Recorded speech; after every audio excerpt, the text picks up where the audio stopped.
Hello listeners, it's me, Chris, or aka Cinematronics. It is another summer review, which means it's Dave Bond again. It's like the only guest I can even get on the show. How are you, Dave? Cinematronics isn't a show, it's a Twitter handle you give out at the end. Did you expect us to talk? Pretty much. I might as well change the website to Do You Expect Us to Talk, more or less, but there you go. Well, yeah. To be fair, the summer review is me and you, and probably always will be. But obviously, because you don't do many shows in the interim, it does mean that this is like my fifth in a row or something. I know. I think it's just like Do You Expect Us to Talk is my current podcast, and this is like kept safe to kind of it's left open, shall we say, to kind of venture into something different if I feel the need to. Hopefully I'll have more time at some point and I'll pick it up a bit more full time. I won't worry about it. Doing Expect Us to Talk is fairly time consuming, and you do a fair bit of work for it now. If we're watching a film, you do watch the special features and all that, so it's time consuming. It's difficult to run several, and it's bear in mind, if you went and did this one full time as well, this would be your podcast. I guessed on a load of stuff that isn't really mine. But yeah, and also not to sound like a bit of a flipping dickhead here, but I do have a life, so yeah. See, that's where we differ. Well, you have a life too, I mean, it's like I really don't. Yeah. So yeah. So I've got a bit more time for podcasting than you, but to be fair, I haven't got time to do two to the same degree I do. Do you expect us to talk? Yeah. But to be fair on you are better at time management than I am. So that does weigh a factor. I reckon you would probably squeeze in another podcast if you were in my shoes. You probably would be better at it. But maybe one day that will change. Maybe I'll improve on my consistency. But anyway... I digress. When you get time and can be asked to read a time management book. Yeah. Why don't you just get me arse and stop procrastinating and all that shit? But anyway, enough of all that bullshit. We're here to talk about movies, or more particularly summer movies that start in late winter. Well, I complained. Well, I didn't complain. It wasn't a complaint at all. But I remember saying to you last year, this is getting bigger every year. That was only the second year, but you could see a trend. We did like a 2.5 hour show the first year. Last year we had a 3.5 hour show, and this year we're doing part one before summer technically starts because there's just so much being released now. I mean, like the huge benchmark now seems to be kind of April, like Easter time, particularly with Marvel. Then always seems to be something reasonably quite big around that time. Oh, they have something around October-ish sometimes, or November. Late October, early November. Yeah, because we normally get it a week earlier than the America, so it's be like first week of November over there, last week of October here. We're not this year. We're getting Ant-Man and the Wasp, although we're getting it later because of the World Cup. Thanks, World Cup, for you. It does piss me off as a non-football watcher, this assumption that, they must have done their research and presumably it must have an effect, otherwise they wouldn't bother changing it. I think it does to a degree, though I haven't read much on what. As much as I like to say, it's all bollocks, don't know why you do it. But no, I will buy that they probably know what they're doing, but it is frustrating as somebody who probably won't watch a single fucking kick of that World Cup. But, it's like, I suppose back in the good old days where films used to just run for a long period of time. I can't imagine that would have much of an effect. There wasn't the same pressure on you've got 2 weeks to really make this work, otherwise something else comes out. Yeah. So I suspect that might be the case, that there wasn't the same pressure on opening weekends. Although we've had one this year, one film, and not as big as an Avengers or something, but I mean, The Greatest Showman has been proof that films can open ordinarily and then have real legs. Because The Greatest Showman's really become the sort of sleeper hit of the year, really, in some ways. It's only really stopped having screenings now, hasn't it? I was just about to ask that very question. We're recording this. It will be a few days after you get to hear this, but we're quite open about these things. We're recording on the 5th of June, and I don't even know if it's still in theatres. It was a couple of weeks ago. Yeah, that's depending where you look, but it's that's incredible seeing it was released on Boxing Day. Yeah, well, I mean, you mean wide release anyway, don't you? I mean, Yeah, I mean, of course, it will be in a theatre somewhere, but I think it might have stopped being on wide release now. yeah, but it's still absolutely incredible. I think it's one of those films that has just it's never been number one, but it's just been consistently there. Yeah, very, Unless I'm wrong, maybe it has been number one. I don't know, but yeah. But obviously, what we're here to do is kind of summer films, and last year I think we started with. I mean, I haven't listened to it for a long time, and so listeners might be able to tell us different. But I think we started with Logan last year. Yeah, we did. Because what we tend to do is start with there's normally a quote unquote summer type film in March, and then we take it from there and cover anything that's summer-ish in tone or franchise or whatever. This year we've got to start even earlier. Yeah, because Marvel decided to release a film on Valentine's Day. Yes, and what a romantic film it was. Yes. Trying to think of a segue there, thinking about some other random film, but anyway, it's they rat it like panthers. No, that doesn't. Yeah, it was. Well, there you are. It was Black Panther, which was like a nice welcome break from the Oscar bait stuff. It was a nice sort of sort of block. I mean, I saw it. I've got my list here. I saw it on the 13th of February. So that must have been right on there. I don't go to midnight screenings, and there possibly would have been some because it's Marvel. So a second or third day of release, I saw it probably. Yeah. I mean, we were still in the period of stuff like Phantom Thread and Darkest Hour and The Post and so on. And I don't want to talk about Oscars much because we've got a lot to get through. But whatever you think of Oscars, I didn't actually think it was that strong a year. I really didn't. There's been years where I've seen a lot more and I've watched everything in a lot more depth. But this year I don't recall being particularly blown away by any of the Best Picture nominees that I saw. They were all pretty decent, but I don't think any of them were really all-timers. So I was actually quite... Normally I sort of split my fandom down those lines of, in terms of film going, in that the me that goes to watch Oscar bait is very different than the me that goes to watch like Marvel and stuff. The Marvel me was screaming over the top of the Oscar bait one because I think I was quite disappointed by Oscar season. So I certainly wasn't upset to have Black Panther come out when it did. Yeah, I mean, I think it's one of those times where I didn't get to see all the Oscar films myself, or at least not the ones I wanted to. I've yet to see Lady Bird, for example, but Lady Bird's one of only a couple I haven't seen. Or Darkest Hour. I've not even seen that. But then again, I don't think that film ever interested me. Just those type of films, just like I can't be bothered. Better performance than film. Yeah, that's kind of one of them things. But yeah, I think I'm probably inclined to agree. I think probably the best film out of a lot of them was Coco, and that was even the best. That was the best animated. We're not going to go into it too deep here, but we did toy with starting this show with Coco. Yeah. Because Coco's probably the best Pixar film for a number of years. I'd have to look back through their filmography to actually pinpoint when, but certainly I can't think of anything in recent years I've liked as much. Yeah, it was as Coco. It was just a really, really nice film, and I just thought, you know what, Coco's probably is a better film than any of them on the Best Picture list, quite frankly. But anyway, I digress. Yeah, but Black Panther, I didn't. We're going to cover Marvel very soon. In fact, although it's such a long series, will take months to get to Marvel, so it may not even be 2018 by the time we cover Black Panther. But in the whole scheme of our show, which is likely to run for a number of years, Black Panther is coming relatively soon, and I'll need to watch it a few more times to really know what I think of it. It's I think I liked the first act or so, or the first act in the start, maybe start at the second, more than the rest of it, because I thought for a minute we were getting like a Marvel spin on a James Bond film. Yeah, there is a bit of a Q vibe, isn't it, and with the gadgets and whatnot. And then he goes to a casino that is very reminiscent of the one in Skyfall, set in a similar part of the world. I forget where exactly. It's Korea, isn't it? It's South Korea. Is it? I can't remember exactly where it was now.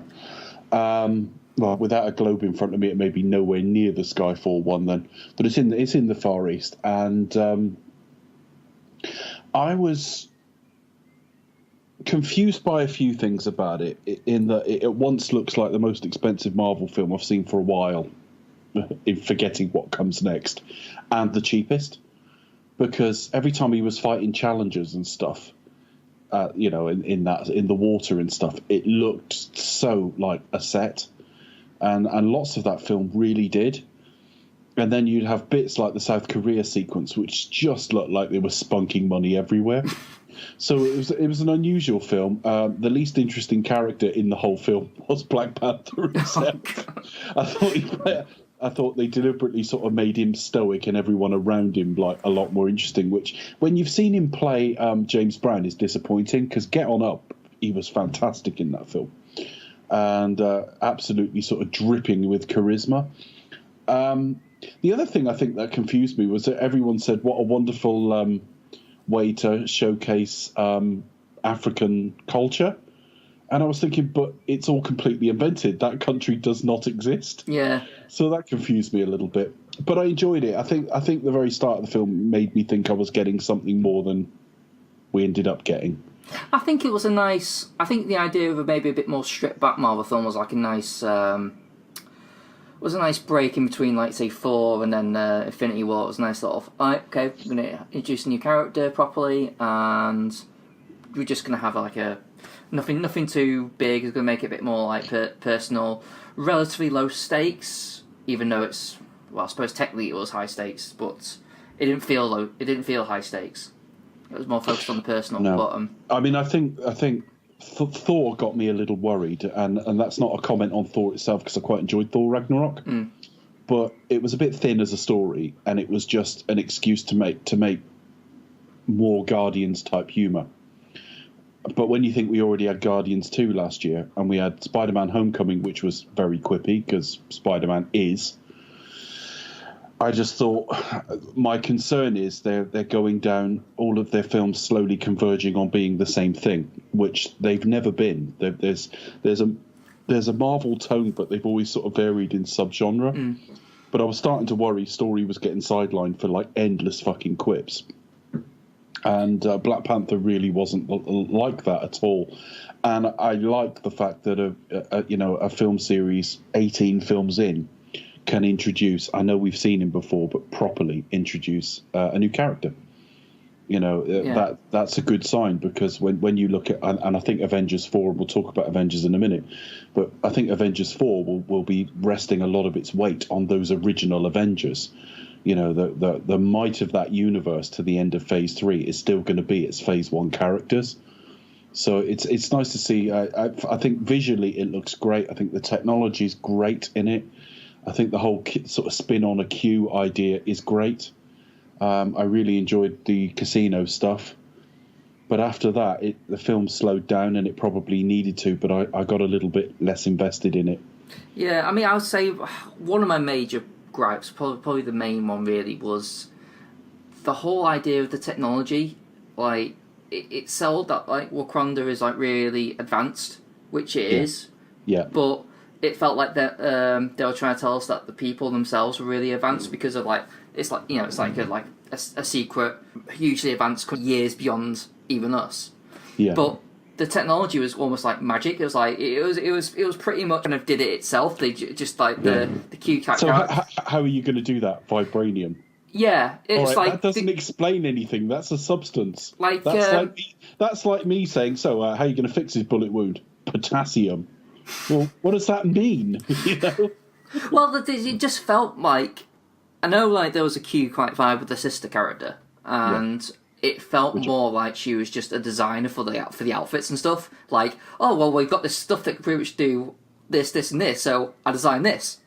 Yeah. Rather than like someone there literally figuring stuff out and having access to all this knowledge. It's just like that did get a little bit corrected in Infinity War, because she was quite key to what they were trying to do with Vision in that. I've got no great criticisms of it. Just that it managed to look pricey and cheap at the same time, and it won't be until we review it properly in like a 2-hour odd review in a few months' time that I'll probably be able to expound on that. But there were sequences I just thought, like, my God, this is a studio at the top of their game. And then there'd be sequences where I thought, are they still fucking like nickel and diming it at this stage? I thought there was... I had mixed feelings on the Michael B. Jordan character, Killmonger. I thought it was nice to have real feeling, stakes, ideas with the character. They carried that on to Thanos in Infinity War. They are learning from their mistakes with villains. But at the same time, they said, finally, a really great Marvel villain. And I'm like, well, if you count Loki, Loki's still the best thing they've ever produced. But I enjoyed it. I enjoyed it quite a bit. I mean, I quite like Killmonger. What about the character did you not take to, or do you still need to digest that, really? Like, you need to figure that out, or... Still need to digest it a bit. It's out on home release next week, so I'll get to see it again. But I think Michael B. Jordan was really good. I think that helped. He was really strong in it. He had a really good, screen presence. He added something to it, and he added a pain to it, because you saw him back in the sort of dream world with his father. And really aggressive. He was really aggressive as well, and you feel like the anger and aggression. You feel maybe he'll warm to me, but I'll warm to him rather. Or maybe he'll have heard of me and he'll warm to me. But I thought at times he still came off as kind of petulant. He got almost divorced from his... The character's motivations were actually quite clear in this film, but occasionally I felt almost divorced from them, and he was just coming off a bit greedy, and I don't know. Just a bit too deluded. Like a bit too clouded with his own anger, and a bit too almost like entitled to a degree. Yeah, I think the entitlement is incredible, because he walks in with a real claim to the throne, supposedly, but like his father wasn't on the throne.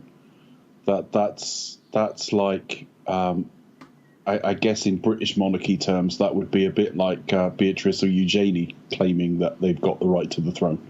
It's like, well, no, actually, you have to have an actual fist fight to... I'd watch. But I mean, yeah, you're a cousin of the heir to the throne, effectively. So that didn't kind of make sense. But the general, I mean, it's done at a PG-13 Marvel level of debate, obviously. But the whole idea of being proactive or reactive with the technology you've got, I mean, you can arm the supposed quote unquote good guys of the world. But would that be a scattergun approach, or would you just be, as the film almost implies, just arming people who look like us? What does that mean? So plenty to think about in the film. A lot of the time I'm seeing people starting to, as I think happens a lot with Marvel, people are now sort of ranking it in the top 3 or 4 Marvels ever, and it's like... And it slowly starts going down, doesn't it? As people start forgetting it and the new shiny comes in. Yeah.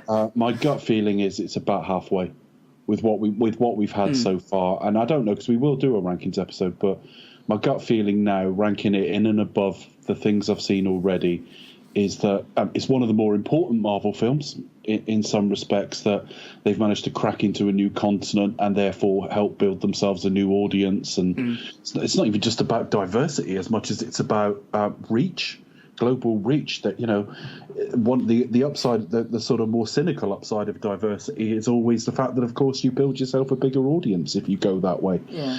So it's an important Marvel film from that respect, but it makes the world bigger, doesn't it? And it does. I like that. That. Because it's always been North America. I know there've been scenes in London and stuff like that. Yeah. But the Avengers are... But it does affect the world they're in now as well, anyway, because it's like, you imagine, like, if there was a Wakanda that was just like, oh, by the way, we're here. It's like, Jesus fucking Christ, and with their technology, it'll pretty much revolutionise everything. So there's those elements to consider, like, going forward. Yeah, the only thing is the technological beat of like is uniform manifesting itself the way it does. Almost prepared us for a similar thing in Avengers that I hated, but we'll come to that. The film overall is like a solid thumbs up from me. But again, this overstatement of what the best Marvel film or top 2 or 3. My gut feeling is there's at least 8 or 9 Marvel films. It's in the top half, but not... it's in the top half. Yeah, I think. Yeah, I think so. The only other thing that didn't really work for me was the I don't know, just something like the how quickly the Civil War stuff kind of happened. It just kind of just quietly brushed past it. It was just like, hang on, what's going to happen then? Like, I really didn't like the final act very much. I kind of found myself checking out of it, and I think the problem is that it's meant to have a degree of family drama and tragedy to it, that these two, because they are related and they're fighting at the end of the film, but they met each other a few days ago. And also that they kept giving him and taking away his powers too many times as well. So yeah, I was a little bit like, there were things I didn't like about it, but overall a really big win, and surprisingly risky, because there will be sections of audience who would have switched off to the whole idea of this. I don't think they're a majority. I don't think but they might be enough to hurt your box office, and it hit big. This film, it hit very big. Definitely. What was? Because the also, it's good to see Andy Serkis having fun with a character that sadly you won't see again. But I know that was a bit of a surprise. I didn't expect them to kill him off as quickly. But it's like I see that poor Andy Serkis can't get a break being a really entertaining, interesting villain, and then get killed off in the second film every time. Absolutely, but there you go. Yeah, and also Ryan Coogler had a nice sort of touches as well here and there.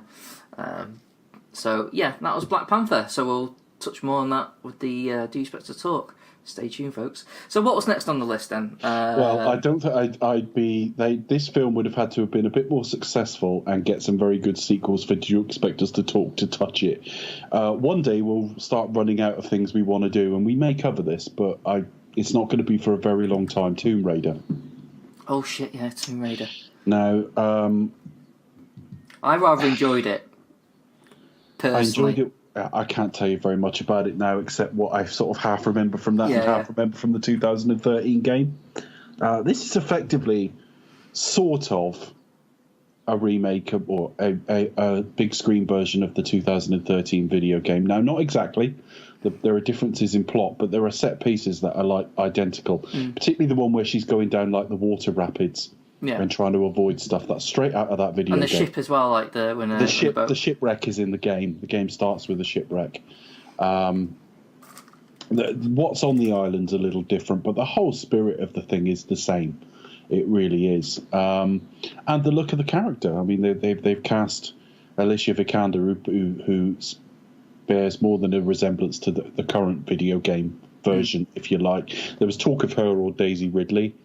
Age-wise, you'd have been closer with Daisy Ridley because the character is about 19, I think. Alicia Vikander is sort of closer to 30 now. But even so, it was fine. She was fine. It was fine. I think if you're trying to capture the spirit of a game, they've done it very well. Bear in mind, for a lot of people who haven't really thought about Lara Croft since the sort of loaded era of the 90s, Lara's this cool sort of female, this female James Bond type with like shades on and really, really big tits. Yeah. So Alicia Vikander, very, very slim, not particularly buxom, and getting quite physically damaged, would be a culture shock to a lot of people who maybe haven't thought about video games or the character in a decade or two. But I think it's a fair transition to a film though, because you can't really have a video game that's just like the video game. You know, if it just came out, of everything like perfectly fine without a scratch. Well, she isn't in the remake, to be fair. Yeah. I'm talking about the 2013 game Tomb Raider, which has the same sort or similar island setting, a shipwreck, a woman wearing, with the same name, obviously, and wearing all the same stuff as the Lara Croft you see in the film, a little bit fragile for it all and getting hurt.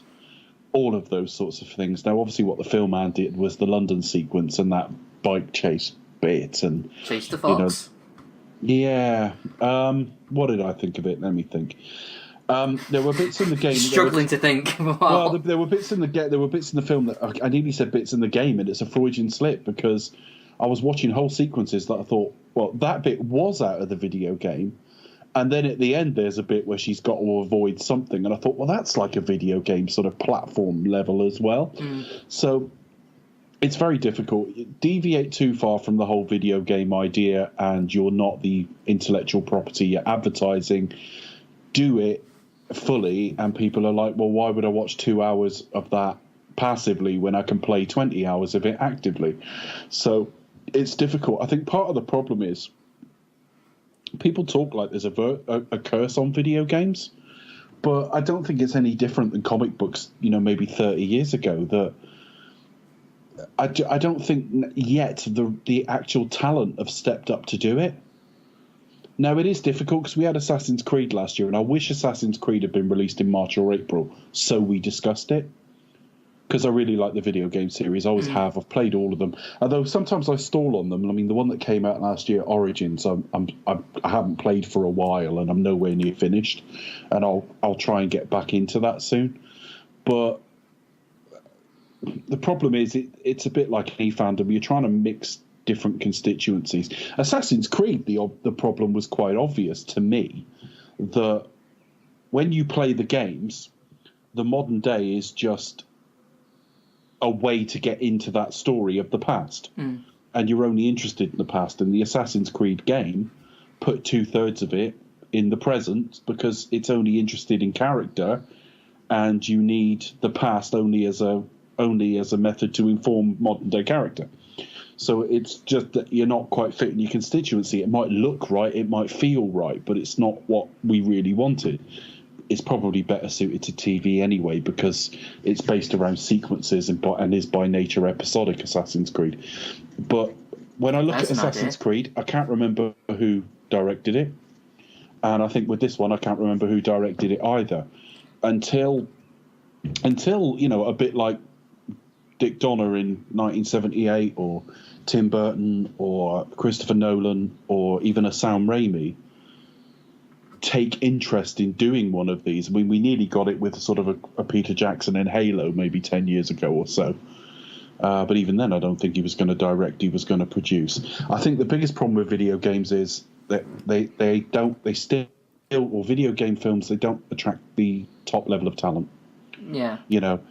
Whatever you think of the end result, if you look at genre filmmaking over the last few years, they attract names. Some of the Marvel films have had decent names on them. Not necessarily the most expensive names on them, but that's very much Marvel. The Bond films have attracted an award-winning director, not one that we necessarily were the greatest fans of, but still a big get for a franchise film when we're not there with video games yet. They've been made by sort of the second and third tier of directors for so many years. I think that's probably it, because I remember, I'm no joke, no word of a lie, I literally watched Doom last night. Because it sort of popped up on Netflix. I still haven't seen it. That's the Dwayne Johnson one. Yeah. And it's not very good, but then again, the idea is there. I can kind of see a better movie in it, and Johnson is good value, and you just think, if only it was like directed with a bit more panache, or had better actors or better direction for actors. I don't know, but I can see like the foundations of a decent sort of like action horror film, like with inspired by Doom. But I think that's what Doom is, isn't it? Action horror. So I mean, obviously you can't just make it literally a first-person shooter for 2 hours. But the thing is, it does have a section which it does do that. It literally has like a bit where it kind of like towards the end where it goes into full Doom mode as like a nod to fans. And sometimes I think the problem with video games is sometimes they feel like they need to, how do we adapt a video game to a film? And they kind of like try and apply the experience of playing the video game on film, and it doesn't quite gel. That's not what you're supposed to do as well. And Tomb Raider did that towards the end. I forget the exact thing because I only saw it once. But she was inside near the end of the film, and she had to time a run between something. And that plays like a video game challenge. That you stumble into a new area and the first time you're hacked down by something. Now, the filmmakers would possibly rightly say, well, what about the start of Raiders? Is that not just what could have been a video game? But you've got to be much more aware of it. I think when you are from a video game, I mean, it's not impossible to make good films out of these things. Assassin's Creed has a property and a life beyond an actual game. I'm convinced of it. But it's still got to be done right, and it's still got to be done by the right people. And with the Assassin's Creed game, of course, Ubisoft were involved, and I'm thinking, well, that's great, but you're not filmmakers. The problem with this film, and I think I've hit on it, is Alicia Vikander's fine, but this evolution of Lara Croft, and I mean the current video game series, is much more than the 90s version, just an avatar for us to take control of. She's just a scared young woman, and that's largely the extent of her character, really. People who've played the games might disagree, but I think with the you could much more easily have made a series of films with a sort of action series of films with the 90s version. There was less depth in the character, but more defining characteristics at the same time. And I think we're just watching a young... I mean, they tried to address it with things like the Catch the Fox race in London and things like that. They tried to give her a bit of a cheekiness, and they tried to play on the fact that she wasn't taking her inherited wealth and, delivering pizzas. And they tried to give her a bit of life outside of, She has an actual journey, doesn't she? She has an arc of she character. Does. But for the vast majority of the film, we're just seeing a young, fragile girl in peril, and it almost doesn't matter who that girl is. I liked it a reasonable amount, but I think a bit like the video game series it's currently aping, we're learning a little bit more of Lara with every installment, and this film actually needed to do well enough to get sequels. It did, I think. And I think actually the end of the film set up sequels quite nicely. Because it turns out her, what would you call her? Her protector? It's not an adopted mother, is it? But a guardian, I guess, wouldn't it? Kristen Scott Thomas. I can't remember if was it a stepmom or something like that, or... Let's just go with Guardian, because we haven't seen it for a long time and we can't remember which. But obviously, her father was missing, and the estate and the companies were being looked after by Kristen Scott Thomas's character. When we get to I'm struggling to remember this stuff. It's not the most memorable film, but when they get to the island, they find out there's this evil company behind it all, and it's one of the companies invested in by Kristen Scott Thomas. So effectively, she's the bad woman behind it all. Had this film done really well, that would have been what we're setting up for in sequels. The problem is, with sequels, what you should get, and I don't think they've done it quite well enough in the video games yet in this version of the series, but they did it really well in the original series, is go to lots of different types of, a bit like Bond, go to lots of different environments. So the first Tomb Raider was a lot of forest and stuff like that. The second Tomb Raider, you had sections set in Venice and things like that. The third Tomb Raider, you had bits in India but bits in the Arctic and that sort of thing. I'm probably misremembering some of that. And then the terrible Angel of Darkness game had a section in Paris and so on. I think with sequels, if you get her going around the world in different places, then you could get a very intriguing series. And this was only part one of it, but unfortunately, I'm not sure how well it did. In fact, I'm looking now. Its budget was somewhere around $100 million, and it took 273. That's kind of on the cusp of whether you would consider sequels, isn't it? I don't know. I mean, I generally don't go by what it makes. I generally kind of have a feel for appetite, and I don't feel there's an appetite for it. I see what you mean. But box office is the bottom line on whether they will make one. It came out to an awful lot of so what, didn't it? It did, but I think I enjoyed it more than I thought I was going to, and but it is kind of just an okay film. And it's got 49% on Rotten Tomatoes, and if you look at films that are around that level, at 50%, just as an average, that's about right. That is about right. That is what, the quality of this film is kind of not unlike films you would see in and around that score. It wasn't an abomination. Had it sneaked into the freshes and got 61, 62%, I wouldn't have been shocked either. The film did okay, but it's a little bit too long, or it feels a little bit too long. I think it is a video game on screen, and if I was smart enough and knew how to avoid that, I'd be making these things myself. But I don't know quite how you avoid that, because Tomb Raider is theoretically the sort of thing that could work. I wish we'd had someone a little bit more fragile than her. The original rumour for casting was Daisy Ridley, and that's the route I would have gone. Had I had a free choice, Daisy Ridley might have turned it down for all I know. And that's not to say she's better or even as good as Alicia Vikander, but she's that little bit younger and that little bit more fragile somehow physically. When Alicia, I heard, put on like 20 pounds of muscle for this film, which is fine. But there were times when she was running where I just thought she's all sinew. She's actually too fit and too accomplished for this. And it felt a bit paint by numbers. But it wasn't bad at all. And I would happily watch another one. But my own personal taste, I'd rather see Assassin's Creed done right in some format than more Tomb Raider. But it was okay. Yeah, it wasn't bad. I mean, I don't remember too much about it other than Walton Goggins being good value. But that's what. Walton Goggins is just good in everything. He's very similar in most things, but he was very, very good. He's just got he's just got that presence, though, isn't he? Where you just think, The problem is they were in a very hot sort of, I guess, jungly environment, if you like, or hot island environment, and it gets a bit oppressive after a while. That's one of the pluses of the Bond films, generally speaking. When you get a bit fed up of seeing him in Bermuda, he flies to like fucking Croatia or something. Or when you get fed up with him there, he's back in London for a briefing.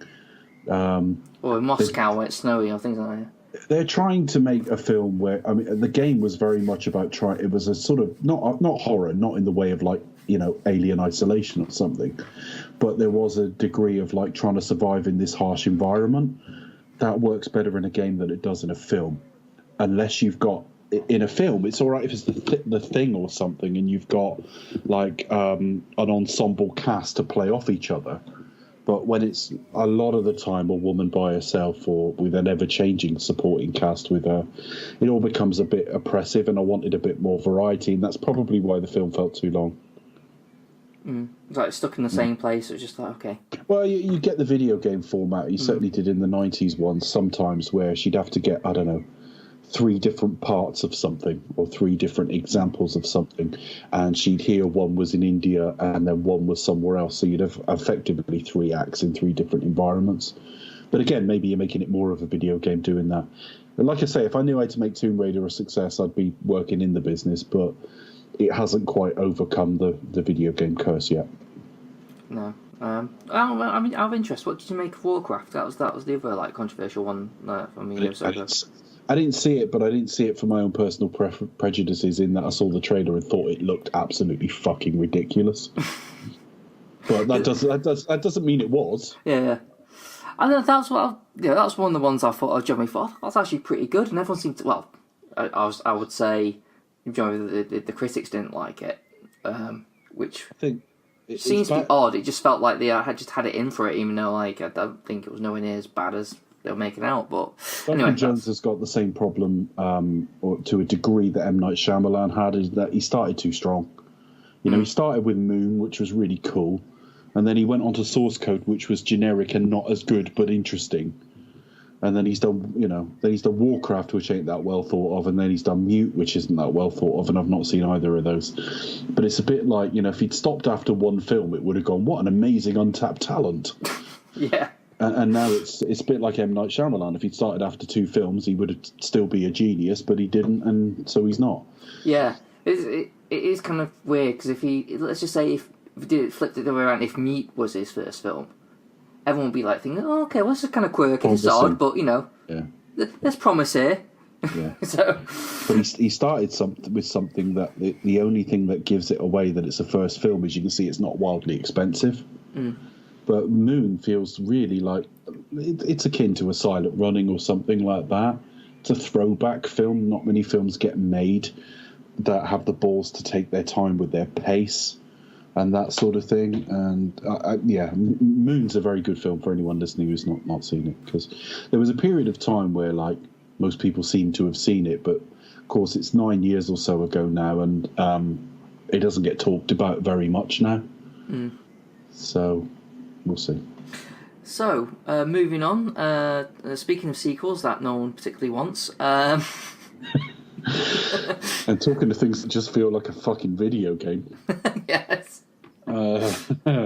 Pacific Rim Uprising. Yes. Now, I don't know where you stand on Pacific Rim, but I actually really enjoyed it. What did you make of the first one? I didn't like it. Did you not like it? Right.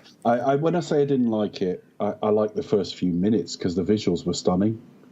Just the film, he was very good at Well, he's a top filmmaker, Guillermo del Toro, but he was very good at communicating the scale of these things and the weight of them as well when they moved, which is something I didn't feel as strongly in this film at all.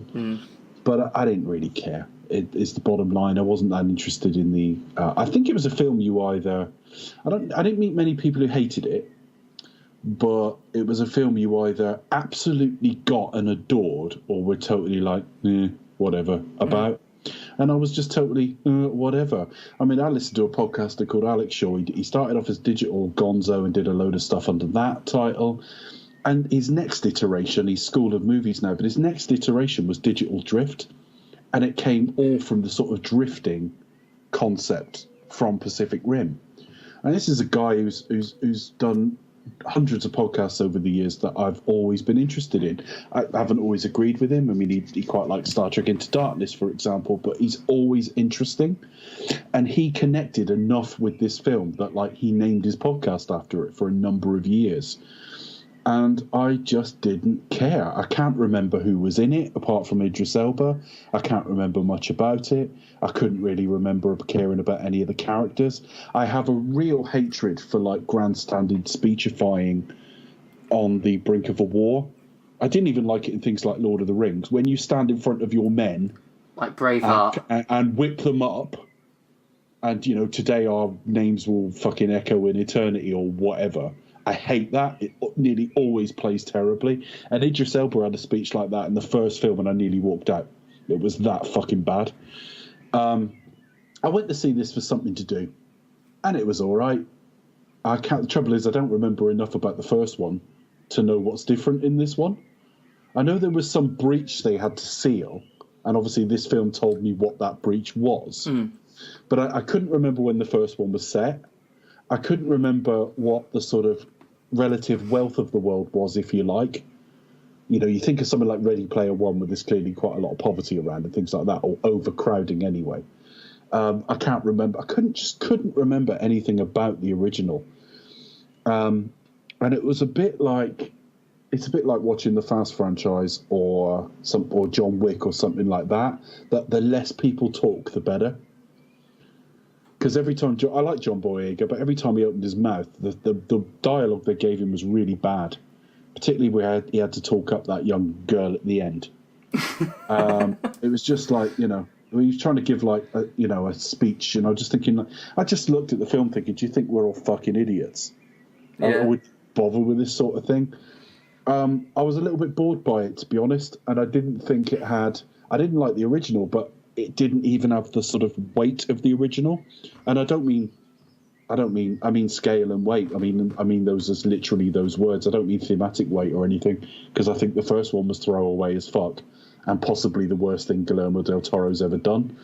But when he produced these things, they looked a certain way, they moved a certain way, and they had a certain weight, and it was all a bit missing from this. Yeah, it was... It did feel very much lightweight, and it seemed to have picked up on the idea that, yeah, we might even do a third one now. I don't think they will now, quite frankly. But next time we'll be attacking. Yeah, though, isn't that they've done that a few times recently, haven't they? They've done that, like, we're taking the fight to them. Yeah, I know. This film, you know, for a property that there isn't much like, you know, pre-Pacific Rim, there wasn't a lot that was exactly like it. I know it takes a lot from, like, the Godzillas of this world, a hell of a lot from them. It doesn't have an original bone in its body as a storytelling thing. You know, the sort of disappointing son of a lauded father, the sort of the academy sort of rivalry. You know, with a rival, the sort of picking someone up off the street who's like actually really talented in and of her own right, and she has to step up and be the hero. You know, it's actually really poor, but it's not offensively poor. It was okay. No, it had a kooky idea for the villain, because, you know. Who was the villain? I can't fucking remember. It was Charlie Day. Now, Charlie Day was like one of the scientist guys. Oh yeah. He was like one of the good guys. So I think that was kind of least a different idea of him being possessed by. What was he doing standing on a fucking roof at the end? Observing in the most exposed, dangerous place. Well, to be fair, I think he kind of had control of them, so I don't think he was like really in any danger. But he is played being absolutely fucking mental. But it was working with him. There was someone who'd been working with him, and they were partners. It's so throwaway, this stuff. But then, I mean, people go to see big fucking monsters and robots fighting each other. Thing is, I didn't find any of that thrilling. No. I don't know who made it. Who directed this? Stephen Esther Knight. So let's see what else he's done. Oh, fucking hell! There you go. He's done a lot of TV. I misread what he'd done then. He's done a lot of Spartacus, basically, the Starz TV series. You got to start somewhere. I don't see a problem with that. I guess I misread. It said Spartacus Gods of the Arena, and I was thinking that Gods of Whatever fucking film from last year. What was it called? Are you thinking? I don't know. One of the worst films ever fucking made. That was a Spartacus. Oh, you think? No, it wasn't Gods of. What was it called? The guy who did The Crow. He did Gods of Egypt. Yeah. That was really bad. That's one of the worst films I've ever seen. I thought I was watching a piss take, and then I realised, this is way too big budget to be a piss take. At the very least, Gods of Egypt, if you're going to balls it up, it is a big, massive... It's a glorious balls up, but you just think, honestly, you think one day on set and they'd go, this looks shit, let's not do this. The fact that they went right the way through and finished the fucking thing. You've got... It's almost just the fact that they might have arrived on set and thought, oh my god, this is shit. I think, fuck it, let's just go all in. Yeah. And just brace it, yeah. It wouldn't be far... It's like Carry On Egypt, right? But it doesn't really have a sense of humour. It doesn't realise what it is, which is just, yeah. It isn't deliberately like that, I'm sure of it. But, Pacific Rim Uprising, probably the most throwaway thing I've seen this year, and that's up against Tomb Raider, so that's saying something. Yeah. I don't know that there'll be any... I mean, it didn't double its budget. You've got to do at least that. These things are expensive things to make and budget. It didn't make and market. Was it a lower budget, though, this time around? It felt like a cheaper film, not to knock it too much. I mean, I don't know if it's lower. I can check that out. Hang on a second. It's saying the budget for this was 150 to 175, somewhere in that region. And the last one had a budget of 180 to 200, so a little less. But I would think their cast budget would be slightly less as well. But when you allow for a bit of time's gone by as well, yeah, it's a little cheaper than the original. And it took less money than the original. The original took about half as much again. So, yeah, I mean, it's the last two films we've talked about. If I didn't have some, I mean, with Pacific Rim, I've got it's a second film, so you can remember a bit more about it because you saw the first one. Mm. And the last film we talked about is based on a video game I've played and completed. So, if it wasn't for those two factors, and they were two completely non-sort of franchise entries, I don't think I'd be remembering almost anything about them. So that's not necessarily the most positive thing I could say. No, but I guess as a kind of throwaway, entertain yourself for 2 hours. It was what I thought it was going to be, let's be honest. Yeah. It's not like I walked out going, well, that was a disgrace. I went in and got exactly what I thought I was going to get. Yeah. And I'm making it sound terrible. Good mindless action for a couple of hours, but there's a few times when characters talk to each other, you think, fuck me, they've got pretensions of this being something more. And I really don't like that. They have to have some plot, to justify its existence. I mean, there's no Fast franchise film this year, so I haven't got one of those to talk about. But I remember at the start of Fast 6, where Brian and Dom were getting a bit of a pep talk from Brian's missus, whatever the fuck she's called. I hate referring to women as missus. I don't know why I just did that, but yeah, because she's that irrelevant to the plot. Dom's sister, yeah, in it, and Brian's missus. Yeah, whose name's completely escaped me now, but the old ball and chain. She's giving them a pep talk about how they're stronger together, and they sit there looking really thoughtful about this as well, which just makes me laugh. And I'm just thinking, oh my god, this is the film's attempt at character work. And I just think some films can't do it. The Fast franchise can sort of do it because, as ham-fisted as it is, they do kind of land their themes of family and stuff, but Pacific Rim isn't good enough to do that. I think with the Fast franchise, there is an element of, as corny as it is, but they kind of mean it. There's a little bit more heartfeltness in it. It's corny, but it's heartfelt. It's not in the same quality. No. But people talk about Rocky like it's corny, and it's like, well, it isn't because Stallone really means it. Mm. The first one, anyway. And I think you're absolutely right with the Fast franchise as well. I think they make it with a really good heart. Of course, it's got bigger, and they really want to make money, and obviously the stars are starting to fall out and stuff now. But certainly through the first half a dozen entries, I think they meant those bits of heart, and they meant those conversations, and they meant the things they had their characters say. When John Boyega does it to some sort of street urchin he's found, when the guy's a bit of a piss pot himself, it's just like, this isn't really working. But it was, but there you go. Yeah. It was what it was.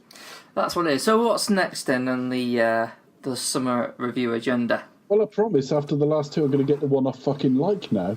Okay. It isn't one I was expecting to like. Pleasant surprise of the year so far, Ready Player One. Oh, yes. That Spielberg, the other Spielberg film. The other Spielberg film, because I was really disappointed by The Post. Oh, I haven't even seen that. It's got one really masterful scene in it where they're all on like phones with each other, and you just think only a director that accomplished could do something that deceptively simple. Mm-hmm. But of his more serious fare, Bridge of Spies is probably the best thing he's done in recent years. I really did like Bridge of Spies, actually. I liked Bridge of Spies. The Post was a big disappointment, and I think if you took the names Spielberg, Streep, and Hanks out of it, it probably wouldn't have been an awards contender. Not really. I suppose it captured the zeitgeist to a degree because it's talking about freedom of the press, and you've got that fake news narrative now. Without getting into politics at all, we both know that's there. So there's a timeliness to this film, but I didn't really enjoy it. And of course, but those, I mean, it's relevant to talk about that film for a minute, only because that's the stuff Spielberg has been increasingly interested in doing in recent years, much more serious stuff, serious fare. I mean, I'm just going to quickly look up his filmography just to remind myself. I haven't seen the Post, but from an outsider's perspective, I haven't seen it. It could be the case of that it was just rushed out for the sake of it. That may have hampered a bit it. Rushed. But I mean, when you look at the last few years, Munich onwards, let's say. Well, Crystal Skull, fair enough. That it wasn't great, but I suppose it was at the popcorn end of the market. Next film he did was 3 years later, Tintin. I thought, well, fair enough. But since then, as a director, it's been Warhorse, Lincoln, Bridge of Spies. He did do the BFG, which was a bit of a flop, to be fair, and The Post. Yeah, I didn't get on with BFG. I haven't seen it, but Hollywood's got this minor obsession with Mark Rylance at the moment, and I can't see why. But anyway, I think Spielberg though, isn't it? Spielberg just keeps casting him. Well, he was in Dunkirk as well, but yes, he was in Bridge of Spies and so on. He fits in Dunkirk though, but he's fine. Yeah, he's fine, but I don't get the whole Mark Rylance thing, particularly the year he won an Oscar because he was the weakest. Yeah, it should have been Stallone, and at second choice it should have been Mark Ruffalo. I mean, he was a distant fucking third in those three. But anyway. But I just didn't think Ready Player One was a film that Spielberg would make much outside of his golden era. Because the BFG might be at the more popcorn end, but that's not a film he would have made in the 80s. It's still a modern Spielberg spin on a classic Spielberg, if you like. Ready Player One, all right, the technology wouldn't have been there, but in sort of theme, story, idea, nature, this is a 1980s Spielberg film. Not just in references either. And I don't think he could make it anymore. And I hadn't read any of the books behind it. I've no intention of doing so either. But I wasn't looking forward to it because I just thought, you've hired Spielberg because who best to do like a love letter to the 80s and 90s? But that Spielberg isn't Spielberg anymore. He's still an excellent filmmaker. Bridge of Spies tells us that. Lincoln tells us that. But it isn't the same man who even was a producer on Back to the Future and things like that. He isn't that filmmaker anymore. Yeah, I get your thinking, because you think you kind of want like a young J.J. Abrams, really, wouldn't you? You've hired the filmmaker you want Spielberg to be, not the filmmaker he is.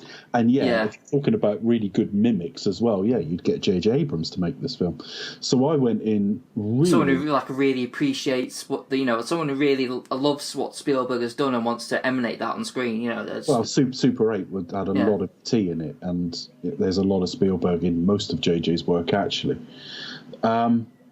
I was really pleasantly surprised by this. I went in. First thing I noticed, which no one else has mentioned in any other review, so maybe it's just me.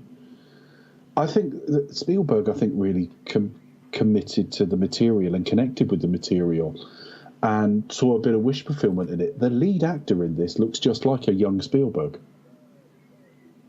What, the... Ty Sheridan. Oh, really? Well, if you go and get photos of Spielberg from the early 70s and put them up against what he looked like in this film, there's more than a passing resemblance. So I noticed that, first of all. And the film just took me. I mean, I avoided trailers. I wasn't interested in this.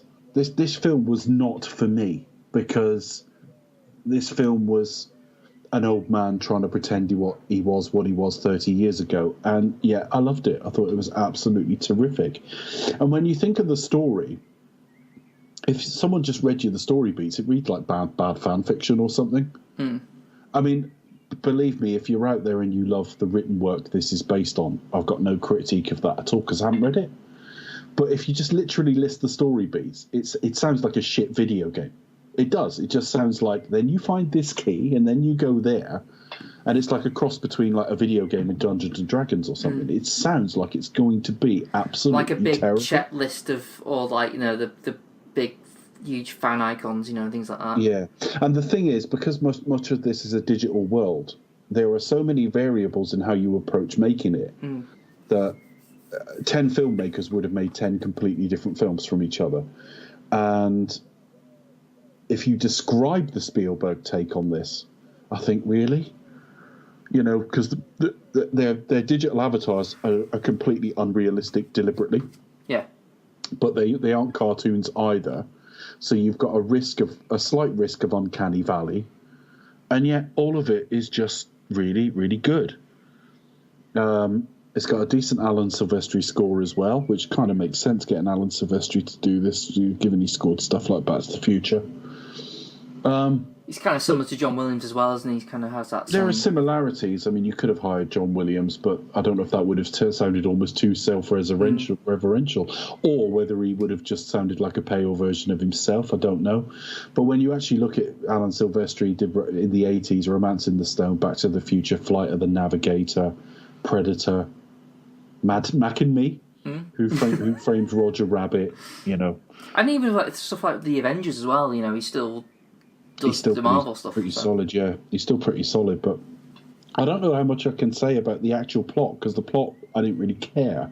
But I bought into the character really well, considering he's living in a digital avatar most of the time. I thought it was, and I thought it was going to be tonally confused, because you've got him using this high tech stuff, but living in, it's effectively sort of mobile homes on top of mobile homes in stacks, aren't they? Yeah. And some of the third act, they're outside of it and all the rest of it. And quite often, my mind went to something like the Matrix Revolutions, where we got so used to the Matrix that when you pulled them out into like the real world, suddenly you don't care.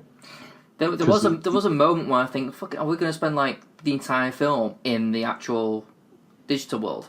There was a moment where I thought that it was just kind of like the real world was just kind of like a framing device almost, to an extent. What did you think of it? I was kind of felt it was okay at first, and I watched it again and I actually enjoyed it a lot more. I've only seen it once. Yeah. I don't know why that is, but I think I just got on board with it a lot better the second time around. I think you end up sort of it grabs you, particularly with like the music cues, particularly with like the soundtrack beats as well. Sometimes it is a bit too on the nose, but then again there are.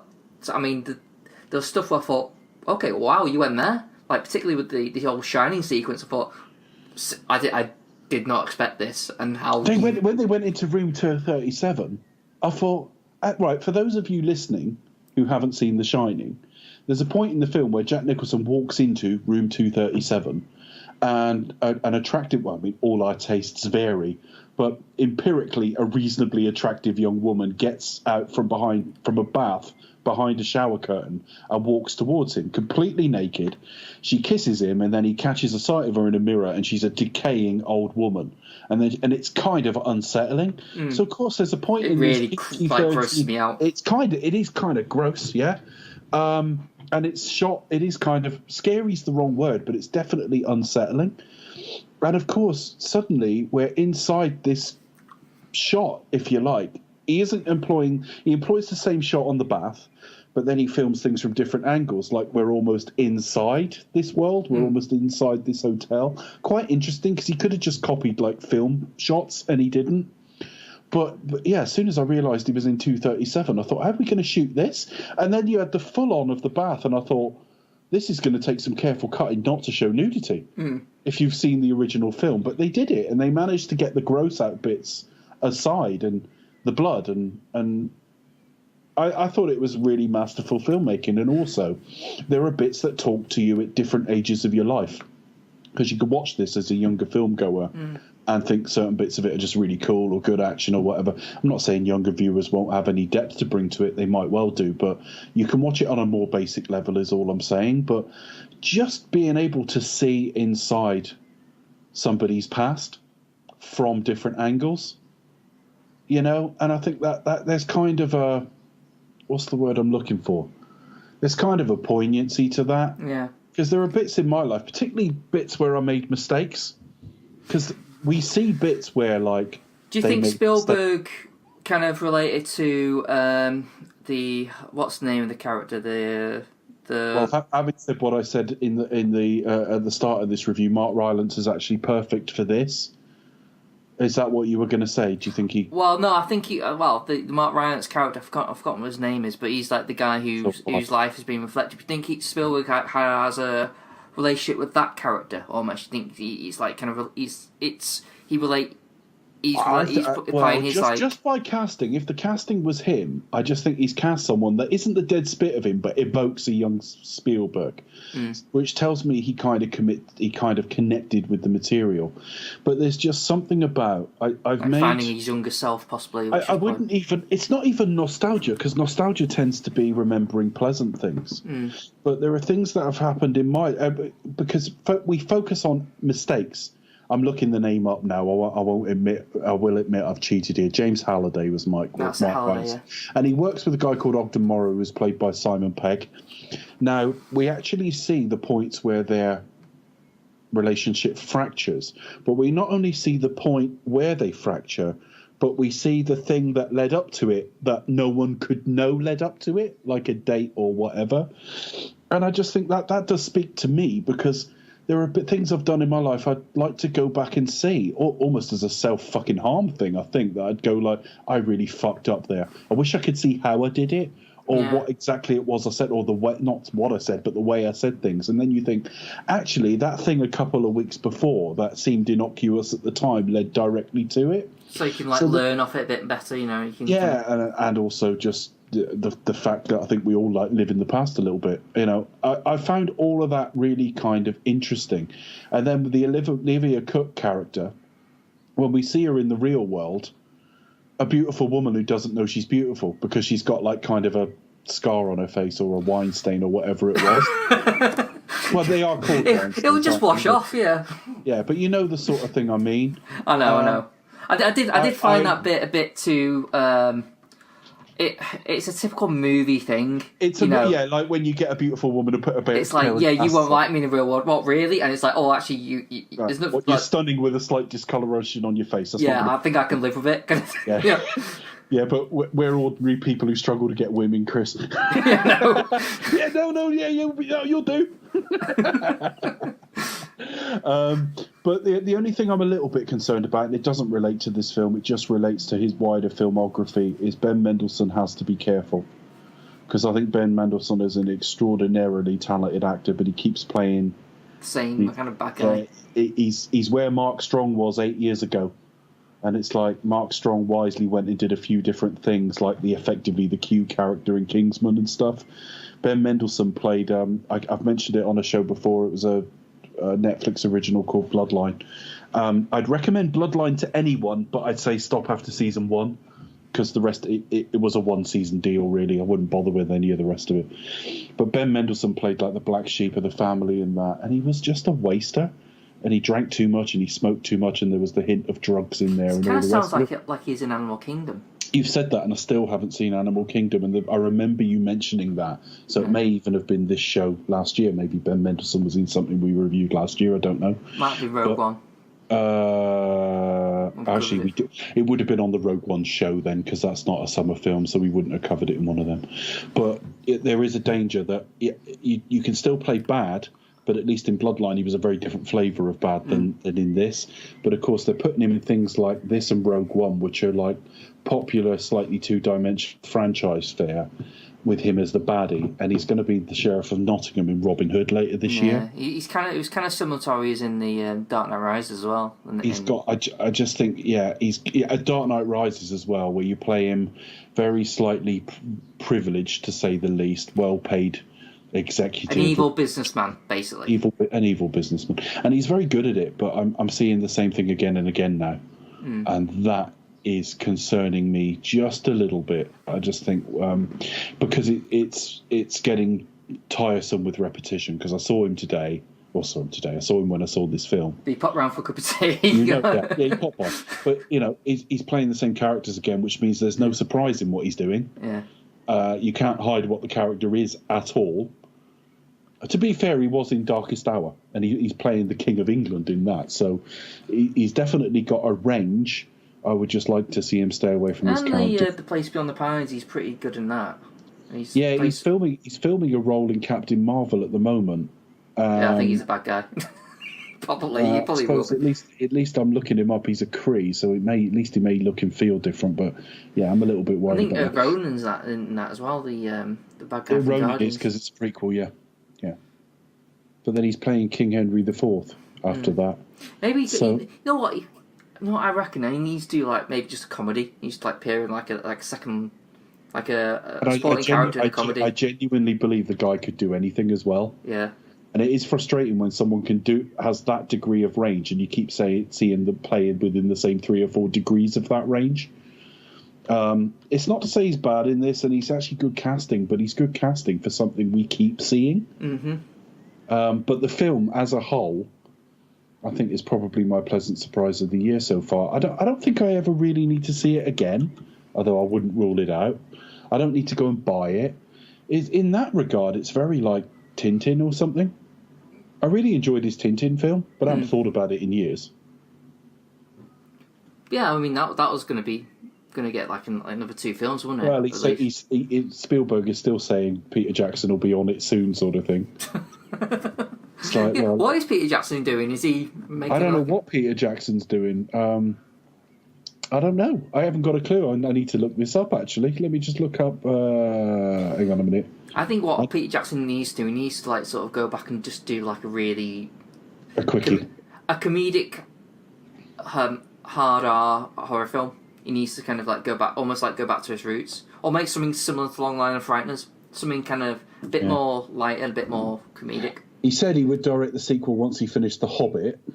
And I remember that. I am reading that from Wikipedia, but I did know that. But he said... Then they were talking about bringing it out in 2015. Then it's at some point soon. Then he said he wanted to direct 2 New Zealand films before that. They've got a title for it and said it would be released December 16. And then March 18, said Peter Jackson has to do the second part. Normally, if it all goes well, he will soon start working on the script. As it takes 2 years of animation work on the film, for you, I would not expect to see it for another 3 years. But Pete will stick to it. Tintin is not dead. Well, 2 years plus filming plus script. That's more like 4 years. No one's going to care by the time it comes out. It's going to be 11 years old, the original. That's the same length of time as Avatar, I guess. But Yeah, that's the thing. No one's gonna care. No one's gonna care by the time it comes out. That's the worrying thing I have about like Avatar. Like, Cameron, what are you doing? Like, all your enthusiasm is just gonna deteriorate for the next film because everyone's just moved on. Yeah, you're not getting any younger. Everyone's moved on to Marvel now and things like that. I suspect Avatar 2 will do very well. I don't think it'll do the money the first one did because, well, nothing else has. But it will still be really big because it will come out and he'll put some groundbreaking visuals in it. And that first film, whether we like it or not, touched something in people because it did so well. So, and the funny, I remember being at like work a few days after Avatar came out, or it may even have been a month or so, and one of the cleaners was just talking about what that film meant to her. Oh, okay. You know what I mean? Mm. And it'd be easy to look down my nose at that, but like it really did touch people, and it's easy for us to go, well, it's just Fern Gully or Dances with Wolves, or Pocahontas in space, or Pocahontas, or The Last Samurai, or any number of films where somebody ends up being effectively assimilated into the enemy and then fighting on their, underprivileged behalves. But the thing is, not everyone has seen all of those films. If they have, they won't always make the link. And even if they make the link, there's still different characters and a different telling and a different setting and a different score and a different look and a different feel. You know what? So, sometimes it's just, stories like work for different people in different ways. Yeah. So sometimes it can just be on the right day, the right mood, the right atmosphere, or just like it just told the story in the way that they like. So it's like they prefer that sort of story in a big special effects blockbuster thing, and there's nothing wrong with that. So fair play. I'm always interested to hear things like that. And films where people stick it to the man will always have an inbuilt audience. Yeah, because everyone wants to stick it to someone. So I don't mean to patronise the woman, but thinking about it, a cleaner saying that is not a big shock when you think of the themes of that film.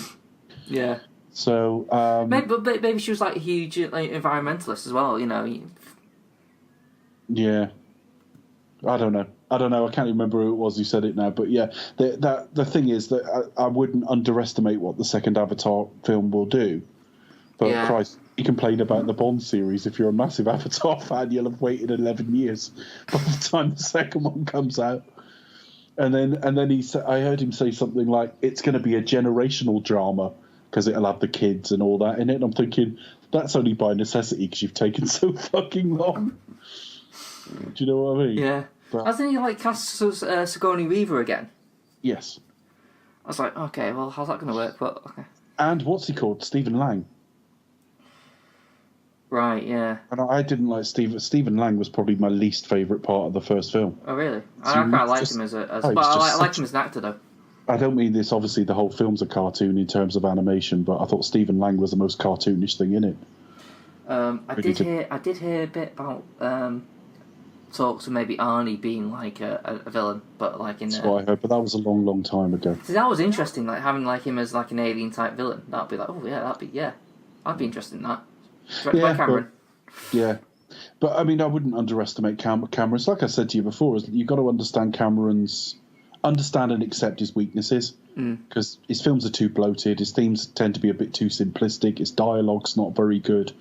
But he does produce exceptional spectacle. And they've always got more heart and depth than the sort of directors we do look down our nose at. Yeah. He's not and never will be a Michael Bay or something. He's got too much heart and care for that. That's probably what it is. It's probably just he tells simple stories with big visuals and a lot of heart. Yeah. And that's probably what works for a lot of people. And I think I didn't like Avatar when I first saw it, but on rewatch I've warmed to it over the years.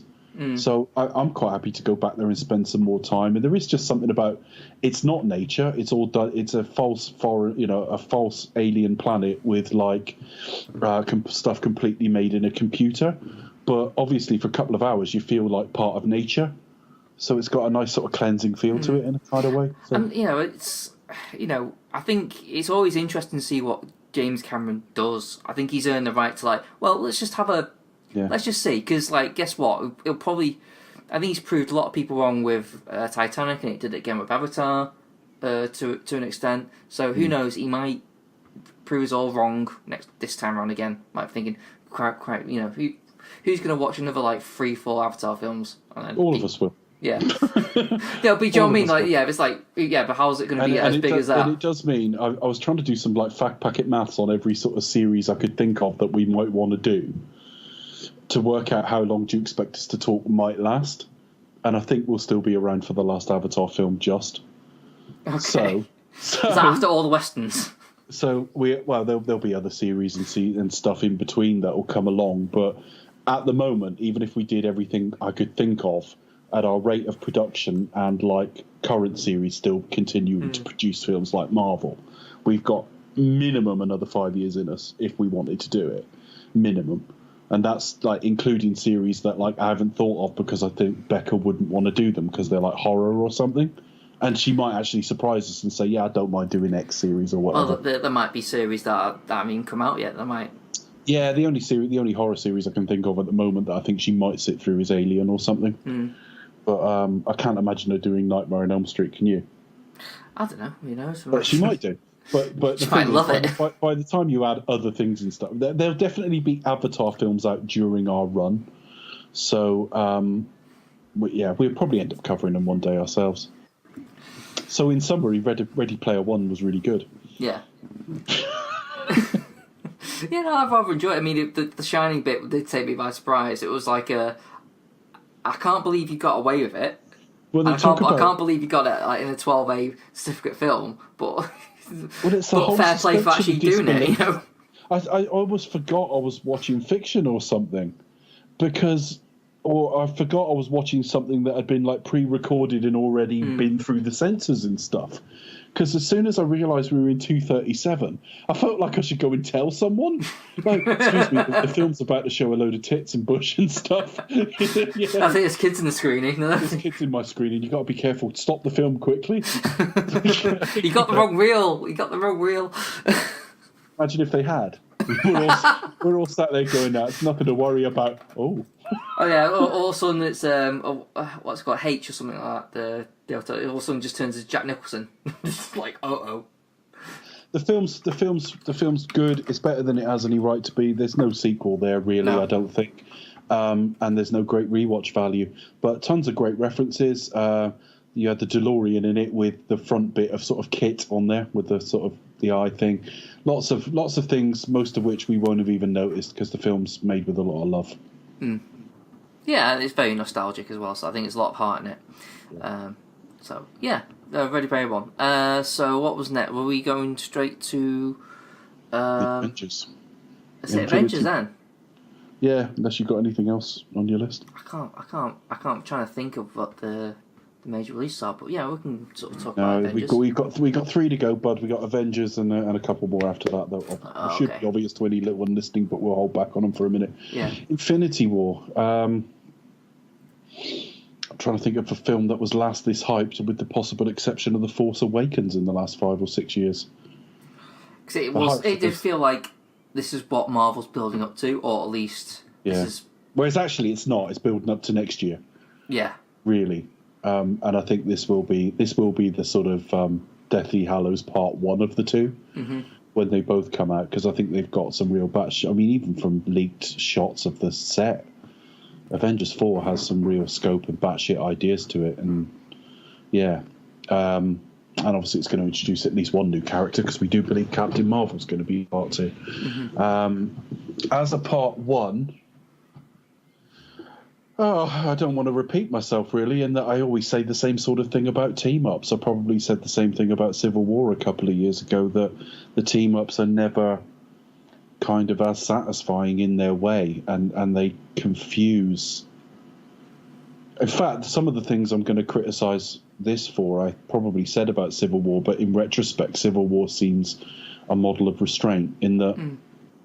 I guess, as a bottom line, I really like this film, and what I'm going to have to think about before Do You Expect Us to Talk review it is what tone to adopt, because we just come on and say what we say and what we think, and we don't feel any great pressure over it. But once in a while, you finish your review and you go, I've said what I think, but I've not communicated the tone at all right. I talked about that during the GoldenEye commentary a couple of weeks ago, that GoldenEye is a film I'm actually a lot more balanced on than any of our listeners would ever think, because all they ever seem to do is pick the flaws. And actually, it's almost like if you got me to rank the Bond films before one of our episodes, then I did GoldenEye and then got me to rank them afterwards, it would plummet because I almost talk myself into not liking it. Yeah. I mean, if I were to rank the Bond films now, having done GoldenEye quite recently, GoldenEye would be lower. But over time, it recaptures its equilibrium. And I feel the same way about Marvel, particularly with the team-ups, that when we come to talk about Infinity War, I'm going to have to find a tone that is on the positive side of neutral as opposed to the negative side of neutral. But the problem is for me, if I'm just going to do some of the negatives now, that they confuse stakes with scale. So when I look at, I use this example, and anyone who's heard me on Politflix will have heard me say a flavour of the same thing here. But when we covered Star Trek on Do You Expect Us to Talk a couple of years ago, and we talked about Generations, Star Trek Generations, the 7th film. And there's a bit of that film where they've got to save a planet that's got, and I always get the number wrong, but 320 million people or 240 million people or something like that. But we never see any of those people. And so the filmmakers just think saying that massive number means something. A couple of weeks later, we reviewed Insurrection, which was a weaker film on balance, I think. But they were trying to save like 600 people there. But they were 600 people we'd seen, and we'd seen them in their natural environment, and it meant something. And when they were being attacked or challenged in their ability to save these people, quite often the people were with them, so they felt like there were real stakes. What I'm going a long way around to say is this film has the same problem, that nothing in this film, for all the Mr. Stark, I don't want to go, and all those sorts of scenes in it, have the same stakes for me as Tony and Steve fighting in Civil War, and him saying, he's my friend. I thought I was. That had heart and feeling, and a team that had been so lauded at the end of the Avengers, if you like, within universe, and people wearing Hulk masks and all that sort of thing, coming apart at the seams for two arguments that were put to us, whether I felt, and Chris sort of disagreed at the time, but put to us as much as you can in a 2-hour PG-13 film with real meaning. We understood the points of view. We understood the need for restraint and control, but we understood the need for staying away from government agendas and government's change. This film was just, let's throw more and more and more at it, and half the universe will be wiped out. Well, half the universe is relatively meaningless to me as a concept. Now, it did wipe out some of our heroes, but when in the middle of that is Black Panther and Spider-Man, who've got films announced, I'm not too worried, frankly. No. I think some of the ones that died early in the film, Loki might be permanent, depending on what the fix is.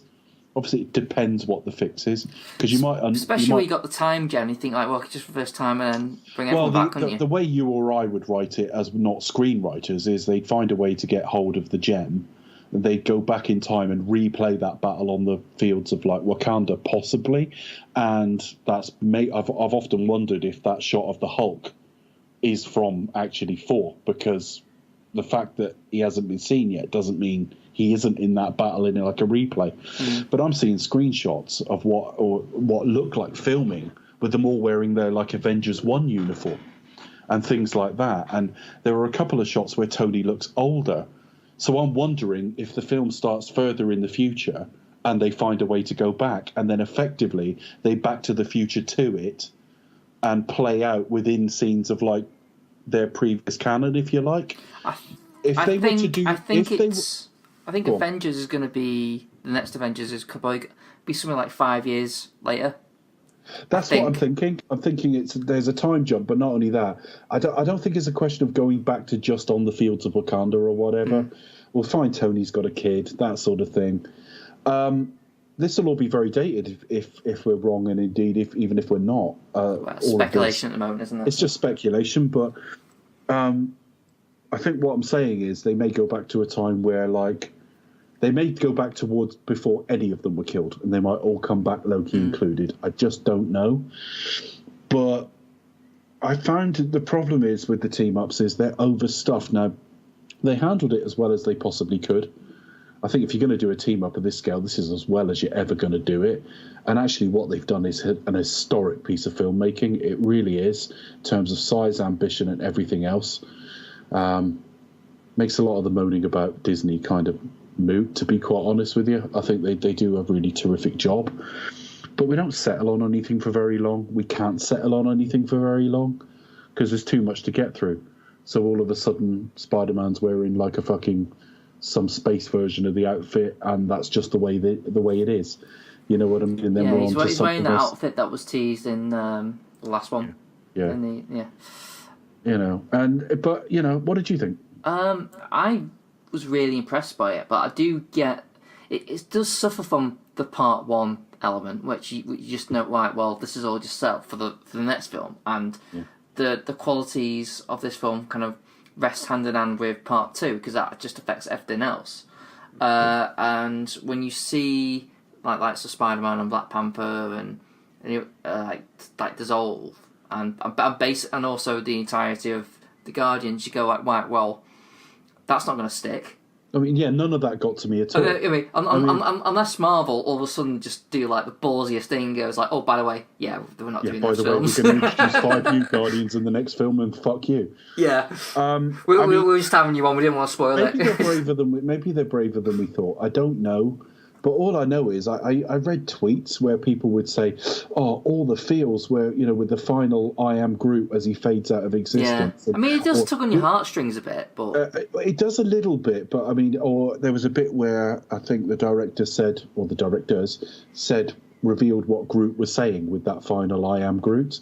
Oh, there won't be a dry eye in the house when you read it, and it's all left me staggeringly unmoved because it's got the same problem comic books have got. That effectively you've got to have a very elaborate way to maintain the status quo. I hope I find in a year's time that, all right, I'm not stupid. I know you're not going to get rid of Spider-Man, nor would I want you to, or Black Panther, but I hope a few of them stick. I just hope a few of them stick one way. Otherwise, there really are no stakes. There is probably a possibility of, because you are basically down to the original lineup with plus a couple. I mean, Rocket Raccoon survived and stuff. You got basically the few of the side characters. I think Rhodey's still there, and obviously you got Nebula. Yeah. And but you know what? If they do eventually, and Ant-Man as well. You got Ant-Man there as well. Yeah, and obviously Captain Marvel. And Hawkeye as well. Obviously, he was the original Avenger. Yeah. But I mean, the fact is, if they did go this route, that they end up going sort of further into like maybe even back into Phase 1 and stuff, and it all rests on the hands of like the original Avengers with some help. But they've had character development in that Tony maybe have had a kid. There's definitely an arc going on with like Banner and the Hulk, etc. Then if they land part 2, then what a fucking 22 film box set that's going to be. Do you know what I mean? What an achievement. As it goes, I think they've balanced something so massive so well. I mean, they really have. This is a terrific piece of work, but it's got the same problem the team-ups always have. That, it's like, well, if you're going to have a universe like this, where it's all connected, then you've got to build to something. Otherwise, it's just cameos in each other's films, isn't it? Otherwise, it's just Spider-Man swinging around New York let's wave to cut away quite seamlessly. I mean, like you cut to like Doctor Strange and and also they're interacting with like Tony Stark, and it just felt like it didn't feel like, oh my god, it just felt it didn't feel. No, I mean daunting. It's one thing they did, but it's the one thing they probably did. And then it cut to Guardians, and all of a sudden you feel like, oh, I'm in the Guardians movie. And it's one of the things they probably did better than in Civil War, because Civil War managed smaller stakes a bit better, and consequently now I've got over the wow factor of this film, because there is a fucking wow factor, there really is, having them all on the screen. So God almighty, at the point where puberty hit, I'd have masturbated myself silly for a film like this. So incredible achievement. But the one thing it does better than the Civil War is the introduction of the characters, because in Civil War they open a van door and there's like Ant-Man. You just go, well, he's here, all right? They do actually introduce them a little bit more organically here. I like it a lot, but like everything else, if you have to have these films to justify it all. It gives the whole universe stake. It keeps the whole narrative through the films spinning on as well, because you constantly got these Infinity Stones in the background, and they've learnt not to Iron Man 2 it and just have everything as an advert for the next film. So they've balanced the tone, they've balanced the anticipation of always building up to like the next team up. The problem when they get to the team up for me is always that it always feels a bit more like product. It always feels a bit more overstuffed, and I've yet to see any. Quite a lot of the team ups will be in the higher echelons of my rankings, but if Avengers 4 is going to have to go some to like be at the top, because the individual story that something like the Winter Soldier represented had far more heart and soul than anything the team ups have done. Yeah, it is easy when you got to focus on one character. Absolutely. But I will say, what an achievement. I think the thing that actually makes this film work than say any other team, because I think there is less focus on the individual the Avengers, so to speak. They are like, like Captain America like turns up like 40 minutes into it, and isn't in it that much. Neither's Black Panther and so what. But when you consider this film's main character is actually Thanos, it's actually his story. Yes. And that's your through line for the film. It's like, here's your villain. Here's actually an arc with the villain. You actually understand who he is, what he thinks, and how powerful he is. I think that's what makes the film work. You can drive, of course, coaching horses through it, but as filmmakers, they've got the character to commit to his plan, to believe in his plan. CG's come far enough that they can animate nuance in him. Josh Brolin does a terrific job with him. They're scaled to him as well, because he's physically quite big. So if you put him next to a Gamora or even a younger Gamora, he's a big, imposing character. And it's got scale and stakes. The one thing I was a bit unsure about, though, is just his level of power. Because while he is very big, very strong, he right at the very beginning, he does just beat the crap out of Hulk. And you think, oh, right, well, if that's stronger than the fucking Hulk, who is like literally invincible. But here he's like clearly not. He is, he does like cut and bleed and stuff, and he's not as strong as the Hulk, clearly, because they're able to pin him down and stuff and things like that. So I'm just a bit confused by how does he get to beat the Hulk? The level of power just seems to be a bit unbalanced. I don't quite... It varies, is the answer. And you find this sometimes with Superman and all heroes to a degree, that they tend to be as strong as the plot needs them to be at any given point. I like this film a lot more than is coming across. There was a certain wow factor to it. I walked out of it really impressed. I remain really impressed. I think on balance, with relative to the difficulty level, I think the Russos have done a better job than Joss Whedon ever did. And that's not to say I'll rank their films above, say, the original Avengers, but it's a harder job now. The sheer amount of plate spinning they've got to do. They obviously made my favourite, and I've never hidden it's my favourite, the Winter Soldier of all of the Marvel films. I hope after Avengers 4 they go off and have a really varied, interesting career. Not better than Marvel. I'm not putting this as beneath them, but a bit like Ryan Coogler did Creed, and he didn't then do Creed 2. He went off and did Black Panther, and then he'll go off and do something else. He's, and I really, well, he might do Black Panther 2. I'm not sure actually, but I think he is. Yeah.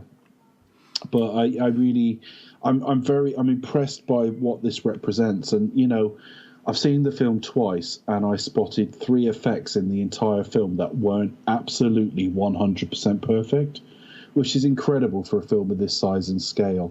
They've thrown the kitchen sink at it. That's its biggest strength, but it's also its biggest weakness, because shouting big numbers at it doesn't move my heart more than 2 people falling out necessarily. No, but it's difficult to gauge when you only seen part 1. Like the other one's coming, and that will probably affect. And again, if you've got every like Avenger and most of the Marvel characters involved, you can't have the stakes being if you lose Tony and Steve might have a fight. So I appreciate it's got to be universal stakes. So I understand all of this. Yeah. But I think all I'm trying to say is bigger isn't necessarily more heartrending. Yeah. I imagine the next one's going to be the final U-half for the original Avengers, and it's going to be more a case of passing the baton to the new ones. Yeah, and I've heard rumours about some of them passing, and I certainly think I know which one's definitely going. And I think 4 will add context to this. You know, it is like trying to review. I don't know what it's like trying to review. I suppose it is trying to like review Harry Potter book 7 part 1 rather than without part 2. Perhaps, I suppose, to a lesser degree, Back to the Future 2 without Back to the Future 3 and so on. The story fundamentally isn't finished.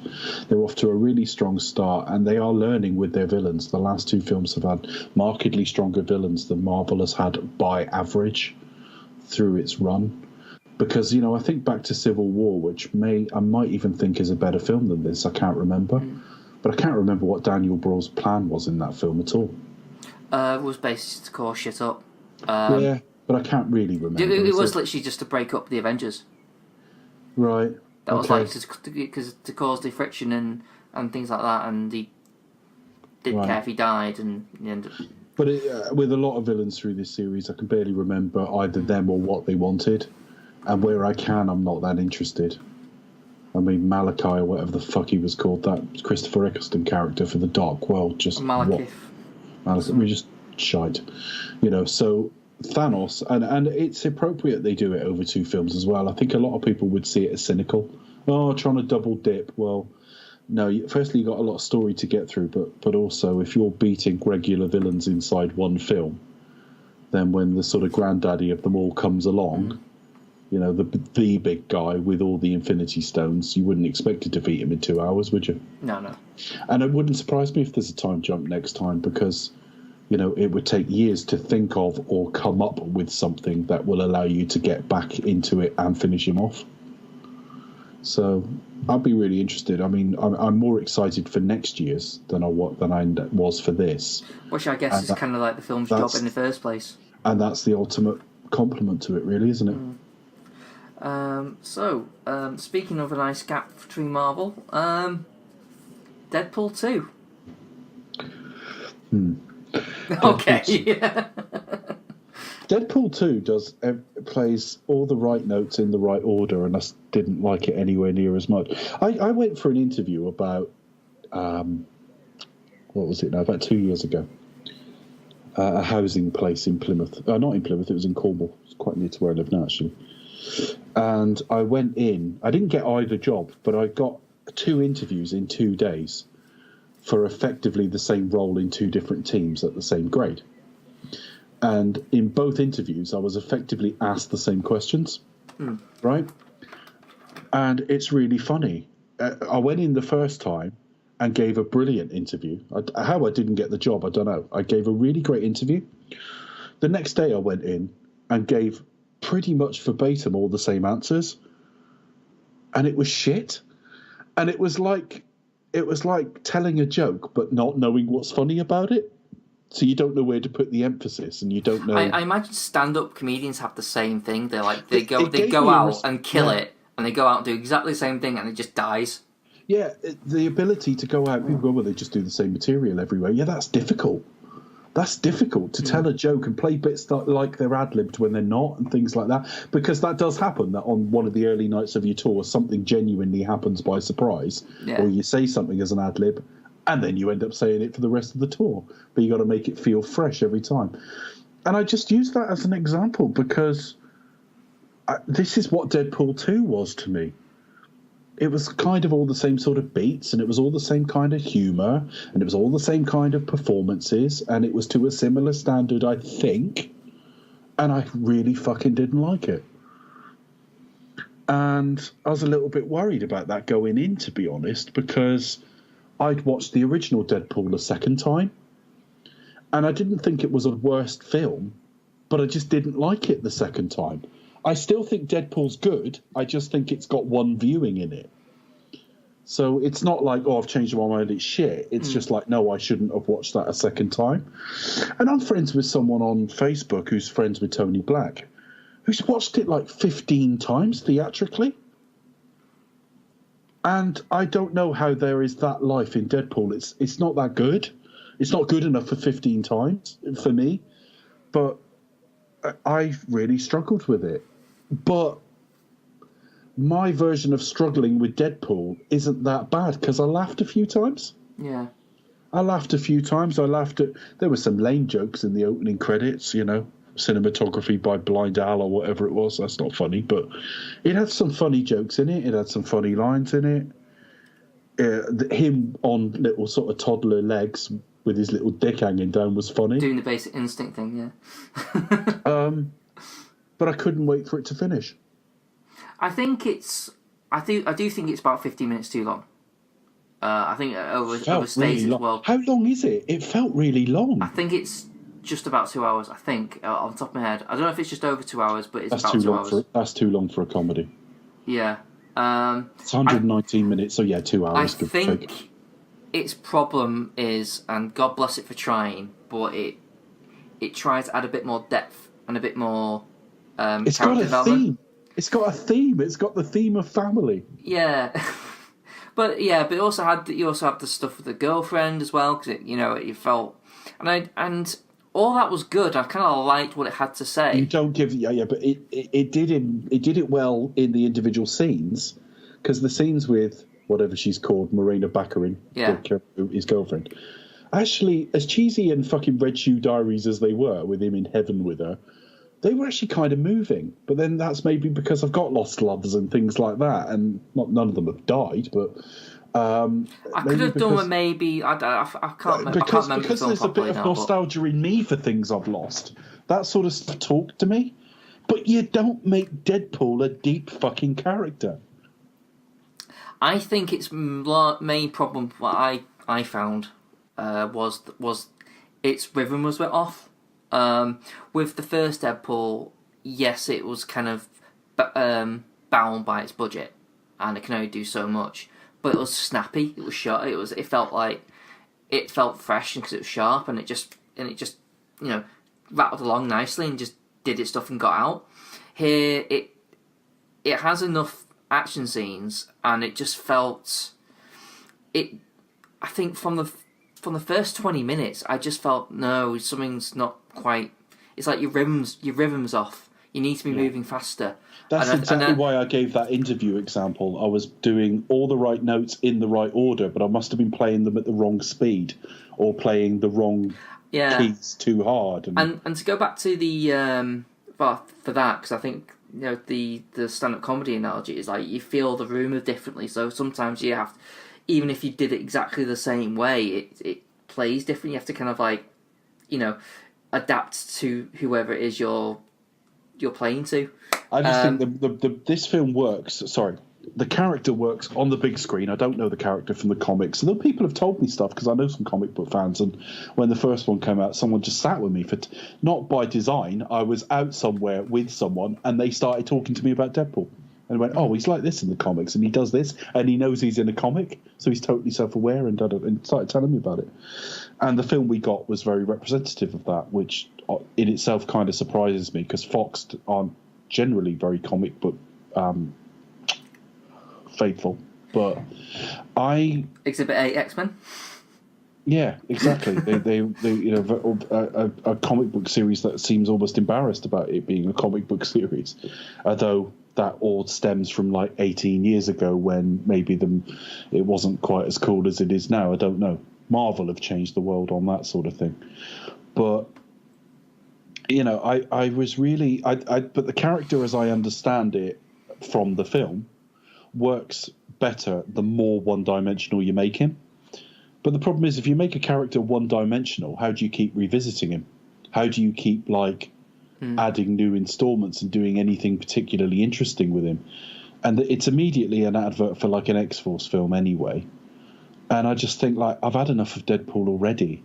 And it's not that it's necessarily a bad film. I just think I had one viewing of one Deadpool film in me. and that was a great viewing. I had a really good time with the first Deadpool film, but when I rewatched it, there was nothing left there for me. And I've gone to this one, laughed a couple of times, because there are a couple of bits that are unabashedly funny, but I just was nowhere near as interested. And anything X-Men related, with the exception of one joke that I did find funny, where the X-Men are kind of trying to hide from him. He's literally just sort of playing the guy like, come on, where are they? And just like in a room. The stuff with Colossus I thought was like the weakest in the film, to be honest with you. It felt wrong when he got up to swear. It was just like, no. But I can't remember what the best bits of the fucking film were. What were the best bits of Deadpool 2? Remind me? Because there must have been some. I think, apart from the Basic Instinct big laugh that was at, I think a lot of the set pieces were pretty decent, though. They were coming from the director, or maybe it's considering what he'd previously done with Atomic Blonde. Yeah. You think, but he had a hand in John Wick, so you think the action would have been better? The action's relatively forgettable, actually. Yeah, I mean, the set pieces I think are great, but the actual action itself just feels a bit alright. It didn't feel like, this is a huge action director, particularly when you think of John Wick.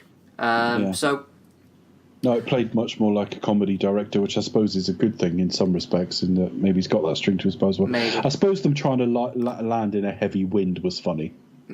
Yes. That was funny. Because that looked ridiculous as well. There were a few shots of them shaking all over the place in the air. That was good.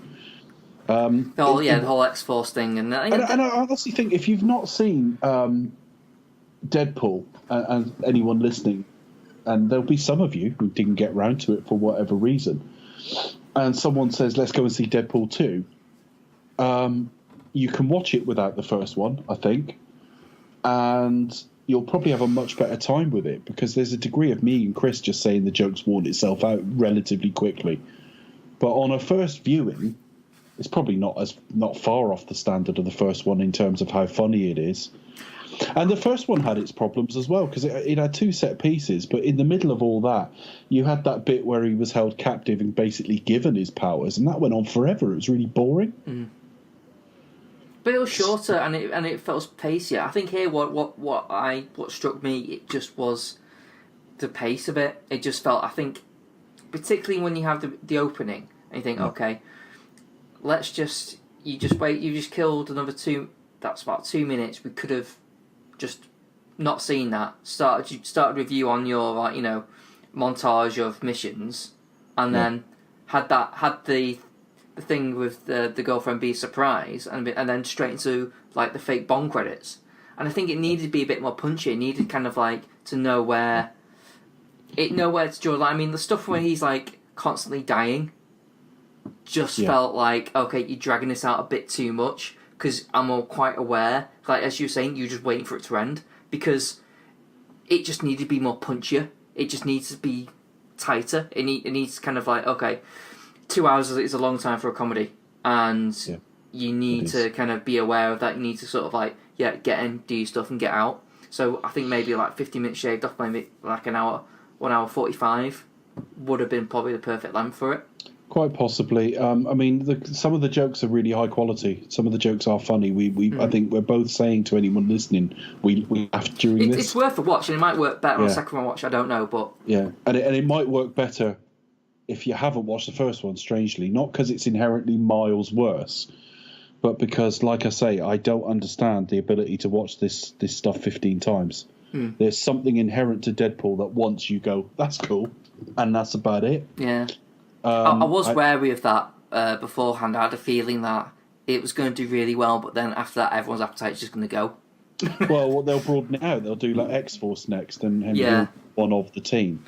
And maybe make it more of an action film rather than just tone down the Deadpool just a little bit. There'll be less of him, and of course, the character does lend himself to action because he's got a fast healing thing, not unlike a Wolverine. Yeah, and he's good with swords and stuff, and guns and stuff. So.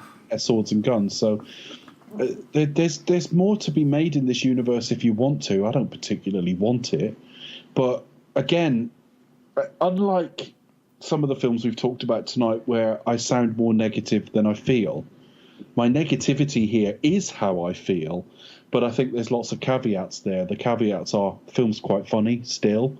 It's not a marked drop-off from the first one in quality. I've just worn out my interest in Deadpool very, very quickly. And it doesn't help that the second one is baggier and trying to have a theme and trying to outdo the first one. And we talk about this in Bond a lot. The worst thing you can go into a film doing is saying, how do we top the last one, and B, what's our theme? When you're Deadpool anyway. Yeah, you think maybe we should just kept a bit more let's just be a bit more silly and stuff, and silly, slim it down 90 minutes. Yeah, it's probably a fair point. I mean, I probably agree. I just think it needs to be tighter, but anyway. But in its defence, Morena Baccarin's fit. That she is. And then we final one of the night. Final one of the night. Just before we go into the final one of the night, we've split this in two, haven't we? Just because it's a ridiculously long summer. So we're going to get this one out before summer even starts, because summer doesn't start till the 21st of June. Technically. We should call this a spring review, really. Although I tend to think of it as like June, July, August is summer. But anyway... and we sat the other day. We've done, I think, 6 or 7 films tonight, and we've counted there'll be at least 6 or 7 to be done in the sort of second half. Well, if we did 14 films at like 20 minutes a time, that's just getting too long. I mean, we did nearly 4 hours last time, didn't we? We did about 3.5 last time. I think it was like 3:28 or 3:27 or something like that. And if I genuinely thought we could do a show in that time frame as a once a year thing, I'd go, well, fair enough. Let's do a 3.5 hour show. In some respects, I wish there were 4 films less over the whole summer and we were doing that rather than 2 lots of 2 hours, because I kind of like long podcasts, but there's just too much to do. I mean... And with the World Cup as well, as he's just split them up. Well, I mean, in the second half of the summer, just as a sort of precursor, we've got Jurassic World coming. Ocean's 8 will cover. It's not really a summer film, but it's in the summer, so we'll cover Sicario 2. We'll cover Mission Impossible 6, Fallout. Incredibles 2? The Incredibles 2. I think there might be 1 or 2 others as well. Yeah, it's a possible one. I mean, I'm sure there's something after. There's usually August. August has got a few. I think we counted about 7 anyway to the end. I think we said the Meg, and maybe something else. Which one? The Meg, the Jason Statham shark thing.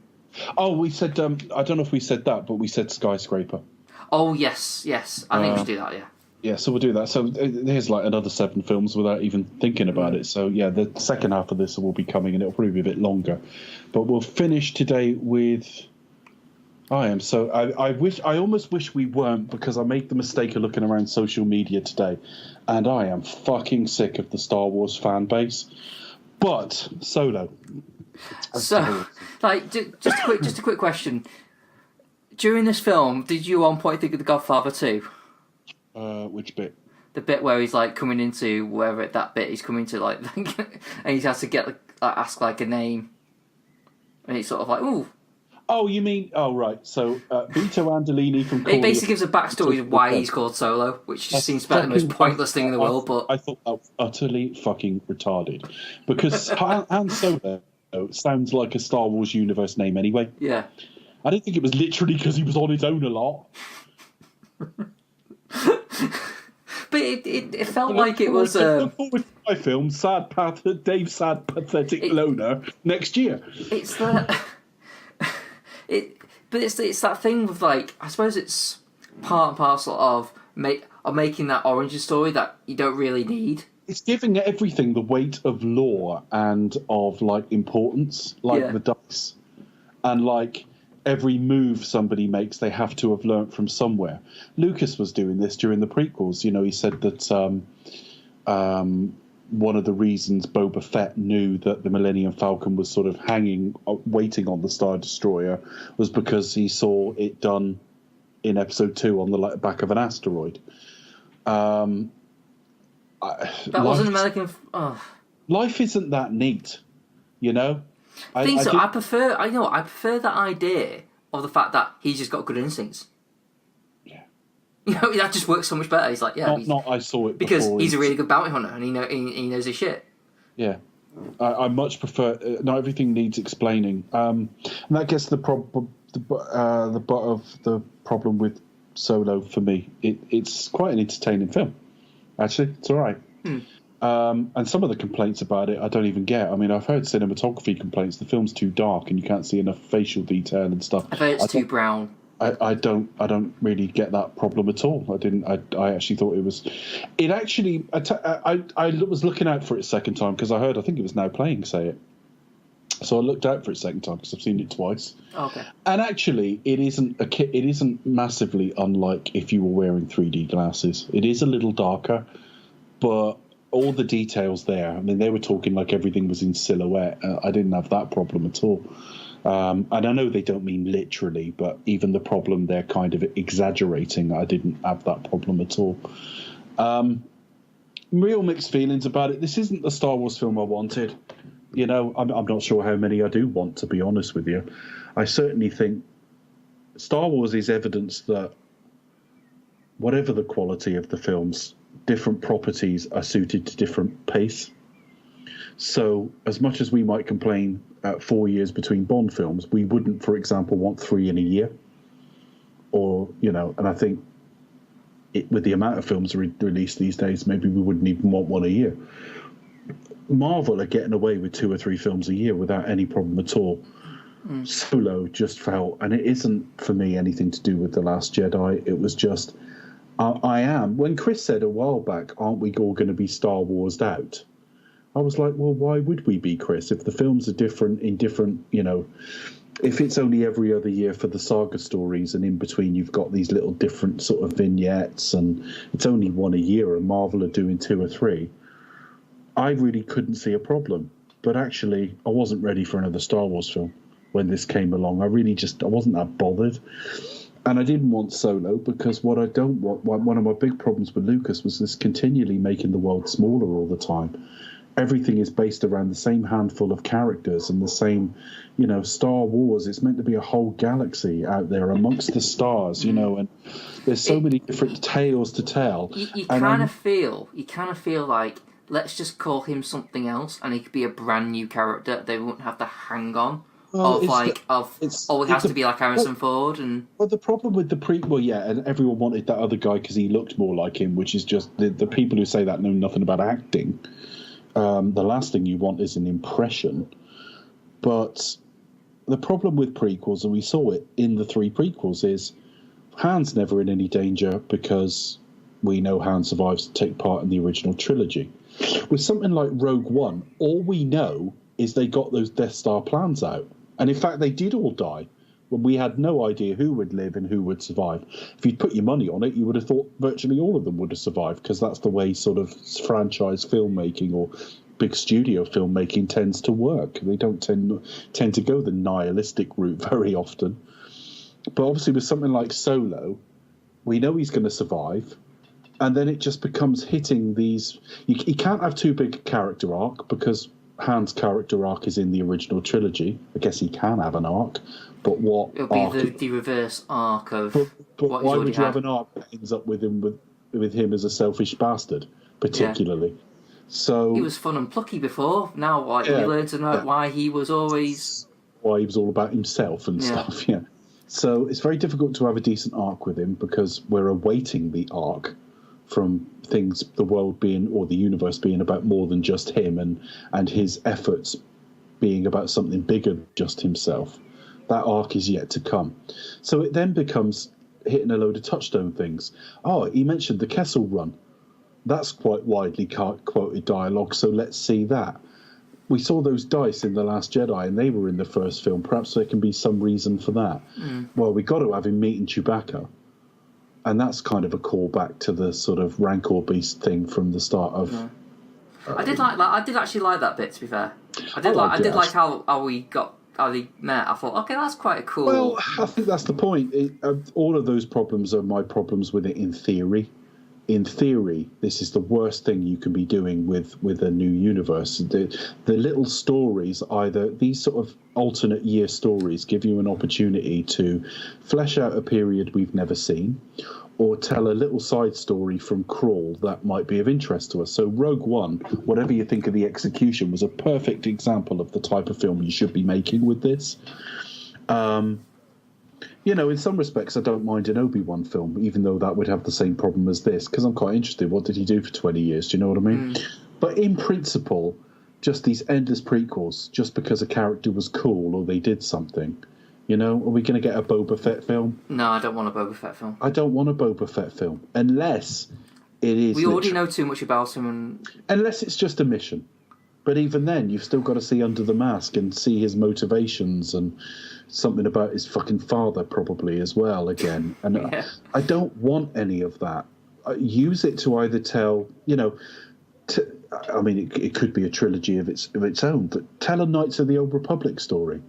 Go to a different time and place, or tell us what happened in little gaps in story we don't know. Like, well, what happened to the Jedi after Order 66? Is there a story of Jedi desperately on the run, for example? But make it about characters we don't know. Well, what happened between episode 6 and 7? Well, yeah, because obviously, you've got to be a bit careful there, because what you don't want is episode 6.5, because obviously 7 starts where it starts. But you could set like a story. I mean, I think there was going to be something like that, wasn't there? Or am I thinking between the prequels and the originals, there's going to do a TV show between the two? But there still is going to be a TV show, and I think that is post-Jedi. John Favreau is going to be the showrunner. Oh, okay. That's worth looking up, because there are some details about it I've forgotten. But the point is, if you did like a Jedi on the run story, for example, I'm not saying, and I've not even thought about this, so perhaps it's a shit idea, but it gives you yet another excuse to put Vader in a film, which they'll always take. It gives you can have it based around Jedi character we don't know, so we don't know if they survive. Maybe they do get away at the end of the film and go under some assumed identity or shut themselves off for the Force. Maybe they all die Rogue One style. So it introduced stakes again, because we don't know. And we don't know if Luke was the only Jedi being around in the early days of the rebellion and stuff. There are other stories you can tell, rather than just going, let's see this cool character when he was younger. So that's my problem with Solo as a story idea. In reality, the film does have that same problem. I mean, they try and give him a love interest, but that's difficult. That you had the same problem in Temple of Doom in some respects. But even more so because Marion had only been in one film. But he's got a whole history now with Princess Leia, so you can't make her that special to him. But she's got to be just special enough to drive his motivations. But you can't have them absolutely all over each other with chemistry, because you can't. So they separate them, and then it just becomes a load of busy work capers that are not dramatically that entertaining. They're okay. The characters are all right. I quite like the guy playing Han. I think he does a pretty good job. I think him and Chewie have really, really good chemistry. You know what I thought when I'm watching it? Now, given the fact that it's problematic when you're following something like this, and it's hard to just do a Harrison Ford impression, I just thought my only way out of it was like, okay, well, what's my disconnect? What's my way in to kind of just not forget about it? I just thought, it's like a new Bond. And I just thought, okay, well, let's just do it. That's probably the best way to do it. Just play it as a new Bond, different take on the character. But it is the same character. Yeah, same character, but it's like emphasizing different things. Yeah. Yeah. I mean, even though it's a reboot, Daniel Craig and Roger Moore are the same character. Yeah. And that, I mean, rightly or wrongly, I'm sure I understand if it's problematic for other people. I understand that, but that was like my way out. And I thought that's the problem when you start doing prequels. Particularly when we saw him when he was in his 30s. If we hadn't seen him till he was Harrison Ford at 70, then that's a different matter. If he was like 16 or something like that, like a plucky teenager. Yeah, but again, if you go too young, you get into the sort of George Lucas, let's see him as a little kid bullshit again. This isn't the film I wanted. It really isn't. But they did an okay job with it. It went along okay. But there were just a few things with it. Again, watching these films in sequence, if you'd never, if you watch these films in sort of chronological order, if you like, with no primer, you'd wonder what the fuck all these things are about. Why do they keep focusing on these fucking dice? And things like that. I still don't get the prominence of them anyway. And the very first time you see him, Han Solo, I just think it's lazy pandering filmmaking, and it actually speaks to the confusion of how to talk to a fan base now that don't like anything they're doing, because you give them The Force Awakens and it's, we don't want this, we've seen it before, it's just episode 4 again. You give them, Rogue One does seem to be very popular, but then you give them, which I could see why, again, I've got some problems with that film, but as an idea for what you should be doing as a side story, Rogue One is what you should be doing. Then they do The Last Jedi, and it's like, well, you're not listening to the fans. But then they've released Solo, which is the ultimate pandering to the fans, as far as I'm concerned. It's the ultimate, let's give you more of this character you really like, without seeming to have learnt that as soon as it's a prequel, you lose all tension and you lose all purpose. Because we know where this character's going. And we don't mean his death, because that's decades later. But as a person, he's going to be shaped by the original trilogy. In some respects, it was quite nice to see him and Chewbacca meet, because you often think, how did those two even fucking get together at all? But that's almost... And he just so happens to sort of talk, But that's a director's anyway. commentary. No, but that's a director's commentary for me. That would be more like if it had been a different format of commentary, maybe him on his own, a bit like Coppola with the Godfather films. You could imagine him and Chewie together. And George Lucas talking over it on like a commentary and saying, I always envisaged they would have met when such and such happened, and this is how they got together, and I don't need a film to flesh that out. One thing I will say in its favour, and I think it's particularly the relationship between Han and Chewie, it does actually do that quite well. It is a kind of side plot where they set, like, Chewie wants to get back with his lot, is like kind of like... And yeah. I do think they kind of established that sense of connection between the two, because there's a point where he would run with them or go and help Han. And there is a kind of like, no, I've the conscience tells me I'm go, and then that's them now together. This film would be great if there was no weight of history to the characters, because the film itself's pretty good, and we'll talk about it more in a couple of weeks on Do You Expect Us to Talk? I mean, this episode will be out before we even record that. And there's a lot of positive things I'll be saying as you go through this film scene to scene. That I think they deal with the characters fairly well.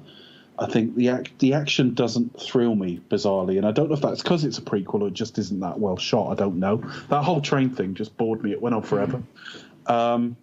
That's the thing with some of a lot of these blockbusters now. The action just seems to be very just average. I don't know why that is. Yeah, and I'm not. It's rare that you come across like something where the action is generally exciting, like on the edge of your seat. I don't know whether we're just seeing too much of it. It could be that we're getting to a certain age now. I mean, with me, I think I'm not much of an aficionado of action anyway. That's not to say I don't like it. But I'm always quicker than you to get like bored by it, and I'm always, and I'm less interesting to talk to about action, because I'm just like, oh, whatever, insert action bit at this point in the film, you know what I mean? So I do wonder if it's that with me. But then I'll go and see something like, for example, a couple of years ago, like one of the Raid films, and I could barely breathe because I thought it was so good. So I'm clearly capable of being taken by this stuff. But it's very, very rare I ever am. Very rare. And this film really didn't do it for me action-wise. I don't know about you, but it really didn't do it for me. No, it just kind of like, yeah, it's okay. I think a lot of it is down to your connection with the characters. I think a lot of that is your investment. It was very early in the film to be throwing us into things like this. And, of course, we lost the Tandy Newton character. Why would we care? Why would we care at the point where she died? We'd spent fucking 5 minutes with her. It almost felt like, oh, well, that's logical sense. That means that's one less character we don't have to keep. And actually, Woody Harrelson didn't really care right afterwards. Yeah. There was a couple of scenes later, and you're just like, he's not been really moved by that at all. Paul Bettany was pretty decent, though. I could have done a bit more of him, just a little bit more. Yeah, that was reshoots as well, because that was Michael K. Williams playing that character. Yeah, I wonder how that would have worked, but it would have been very different. Yeah. I think Michael K. Williams, and I don't know if it's because he's got a scar across his face, but he's an interesting actor because he can play comedic and he can play unassuming. You know, you see him something like in the aforementioned Assassin's Creed. He's one of the characters in the facility that the older the modern day character is in, Callum, and he's quite unassuming in that. But I bet a fortune if he played that Voss character, he would have given it a real air of menace. Yeah, he can definitely do. Whereas Paul Bettany's a bit too much of a gentleman, isn't he? I think he does a good job as being menacing in a kind of charming Bond villain kind of way. It's just that kind of like I'll casually order to your death. I have no qualms about that. Yeah, and it's kind of like I don't really trust you. I quite liked him in it. I like Game of Thrones woman enough. I've got blanking on Game of Thrones woman. I like her a fair bit. She's all right. The guy who played Han did a really good job. There were a couple of times where he was doing an impression. There was a bit where they were under attack at that facility where they went to get the unrefined stuff, and he was firing his blaster just to protect them in the Falcon. And if you go and watch publicity stills of Harrison Ford from 1977, he's doing the same pose. It's the exact same stance. I think it's on the poster actually. And I kind of like that. I'm like, yeah, that's it.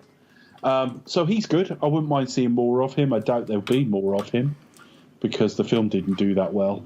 And quite frankly, it's all very well saying they've been signed to 3, but so was Jyn Erso's, Felicity Jones. She was signed to 3. They were never going to be 3. And if you're serious about telling other tales, then great. Get on and do it. Don't do little unofficial trilogies of characters. Although he could pop up in someone else's story. Could turn out Boba Fett met him earlier or something. Well, that's the thing. You could have done like kind of similar to what they did here, but kind of like a big Rat Pack kind of heist type thing, but him being part of an ensemble and not like the main focus. See, that would probably work better. The main trilogy is the least of my worries because there's been a backlash against The Last Jedi, which we won't address here now because we end up with politics and all that, and I don't want to do that. But there's a backlash against The Last Jedi. The main trilogy is the least of my worries. My worry is we've just had Solo, we're about to get Obi-Wan, and then we're going to get Boba Fett, and I'm thinking that speaks to a massive lack of inventiveness. When you could be doing an Old Republic film, you could be doing a politics film, you could be doing a Senate-based thriller.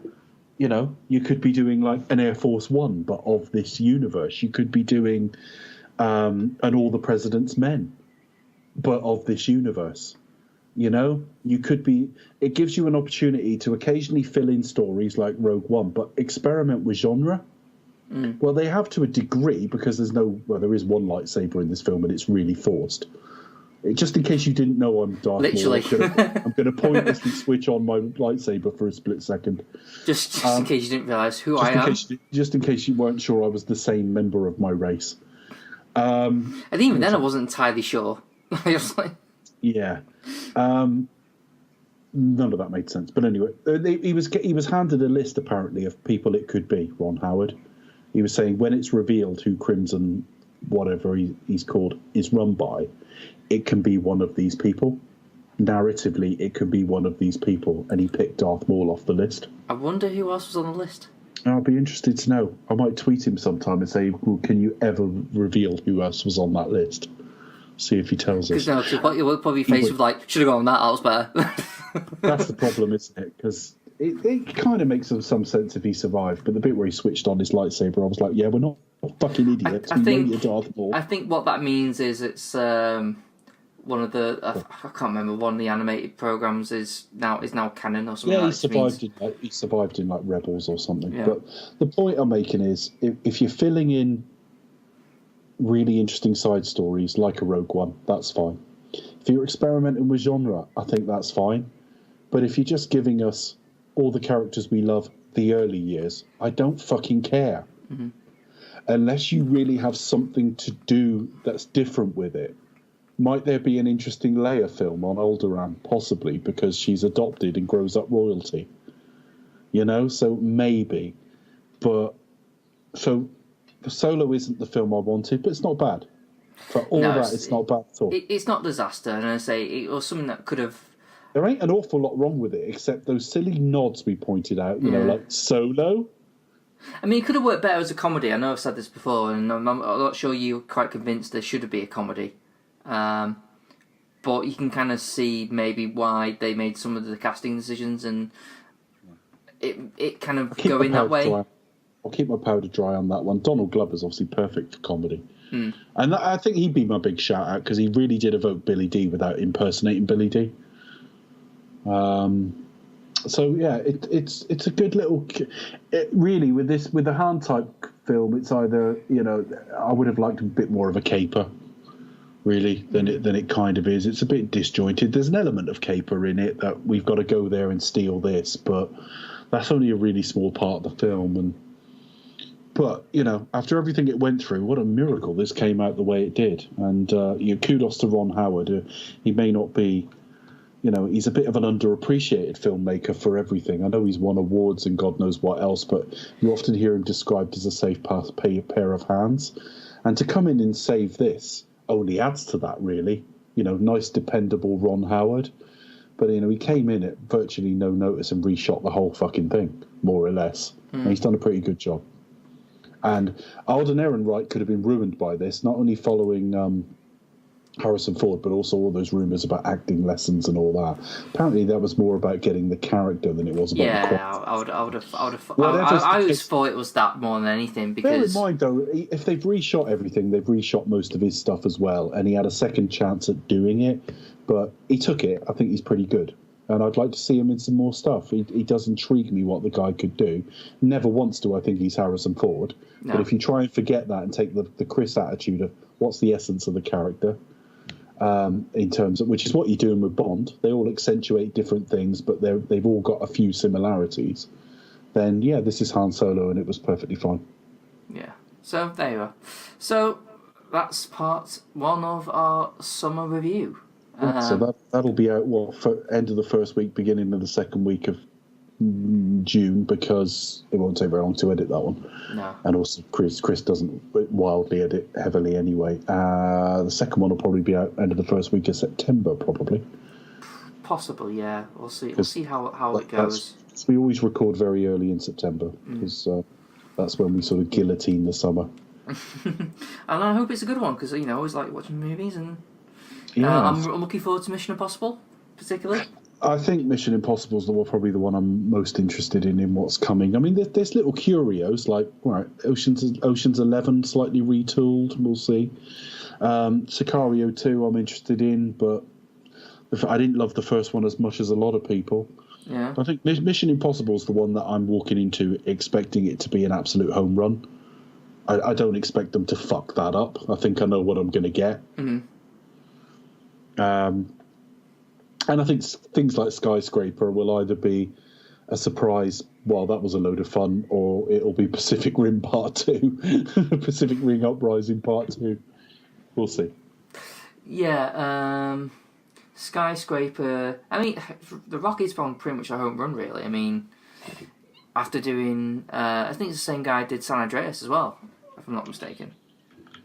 San Andreas was okay. It was dumb as fuck, but it was all right. And I reckon it's going to be the same sort of thing. It's going to be really dumb, die-hard knockoff, but it's got The Rock, and it's just going to be something that you probably don't have to switch your brain off. You don't have to think about it too much. Just just go with it, and it'll entertain you for 2 hours. I think that's probably what's going to happen. The worst type of film like that is where you actively need your brain switched off, though. Where you accidentally go, shit, I forgot, I thought about that bit. Damn. What, like Terminator Genisys? Oh, God almighty, that was one of the worst big budget films I've ever seen. Yeah, one of the worst big budget films. I've seen far worse films, but I haven't seen many worse films that studios have thrown a couple of $100 million at. Because anyway, at the script stage, they should have just gone, fuck off, don't be stupid. Anyway, so Dave, where can we find you on the internet? All right, you can find me at the Pasty Kid 1976 on Twitter, or with Chris on Do You Expect Us to Talk, which is at Expect Us to Talk on Twitter, facebook.com/Expect Us to Talk. And you can find that podcast at my website, cinematronics.co.uk, where you can find all the backlog of the Bond series, which are disappearing one by one now off iTunes, so you can find our back catalogue there. And I think we're probably going to revisit the Bond series at some point in a kind of retro revisits kind of way. I wouldn't expect it anytime soon, though. No. We've got a big list of stuff to go through. No, maybe in our last run we'll do it as a final. Could be our final one. Yeah, maybe. But who knows, we might end up with complete different opinions. But anyway, you can find me at Cinematronics on Twitter, and I think that's your lot. So Dave, thank you very much. Until in a few months' time. We need a catchphrase or something. Let's sign off with, like, happy summering. See you next summer. see you when we actually get to proper summer. Yes. We're very just in June now. So anyway, thanks for listening, and we'll see you soon.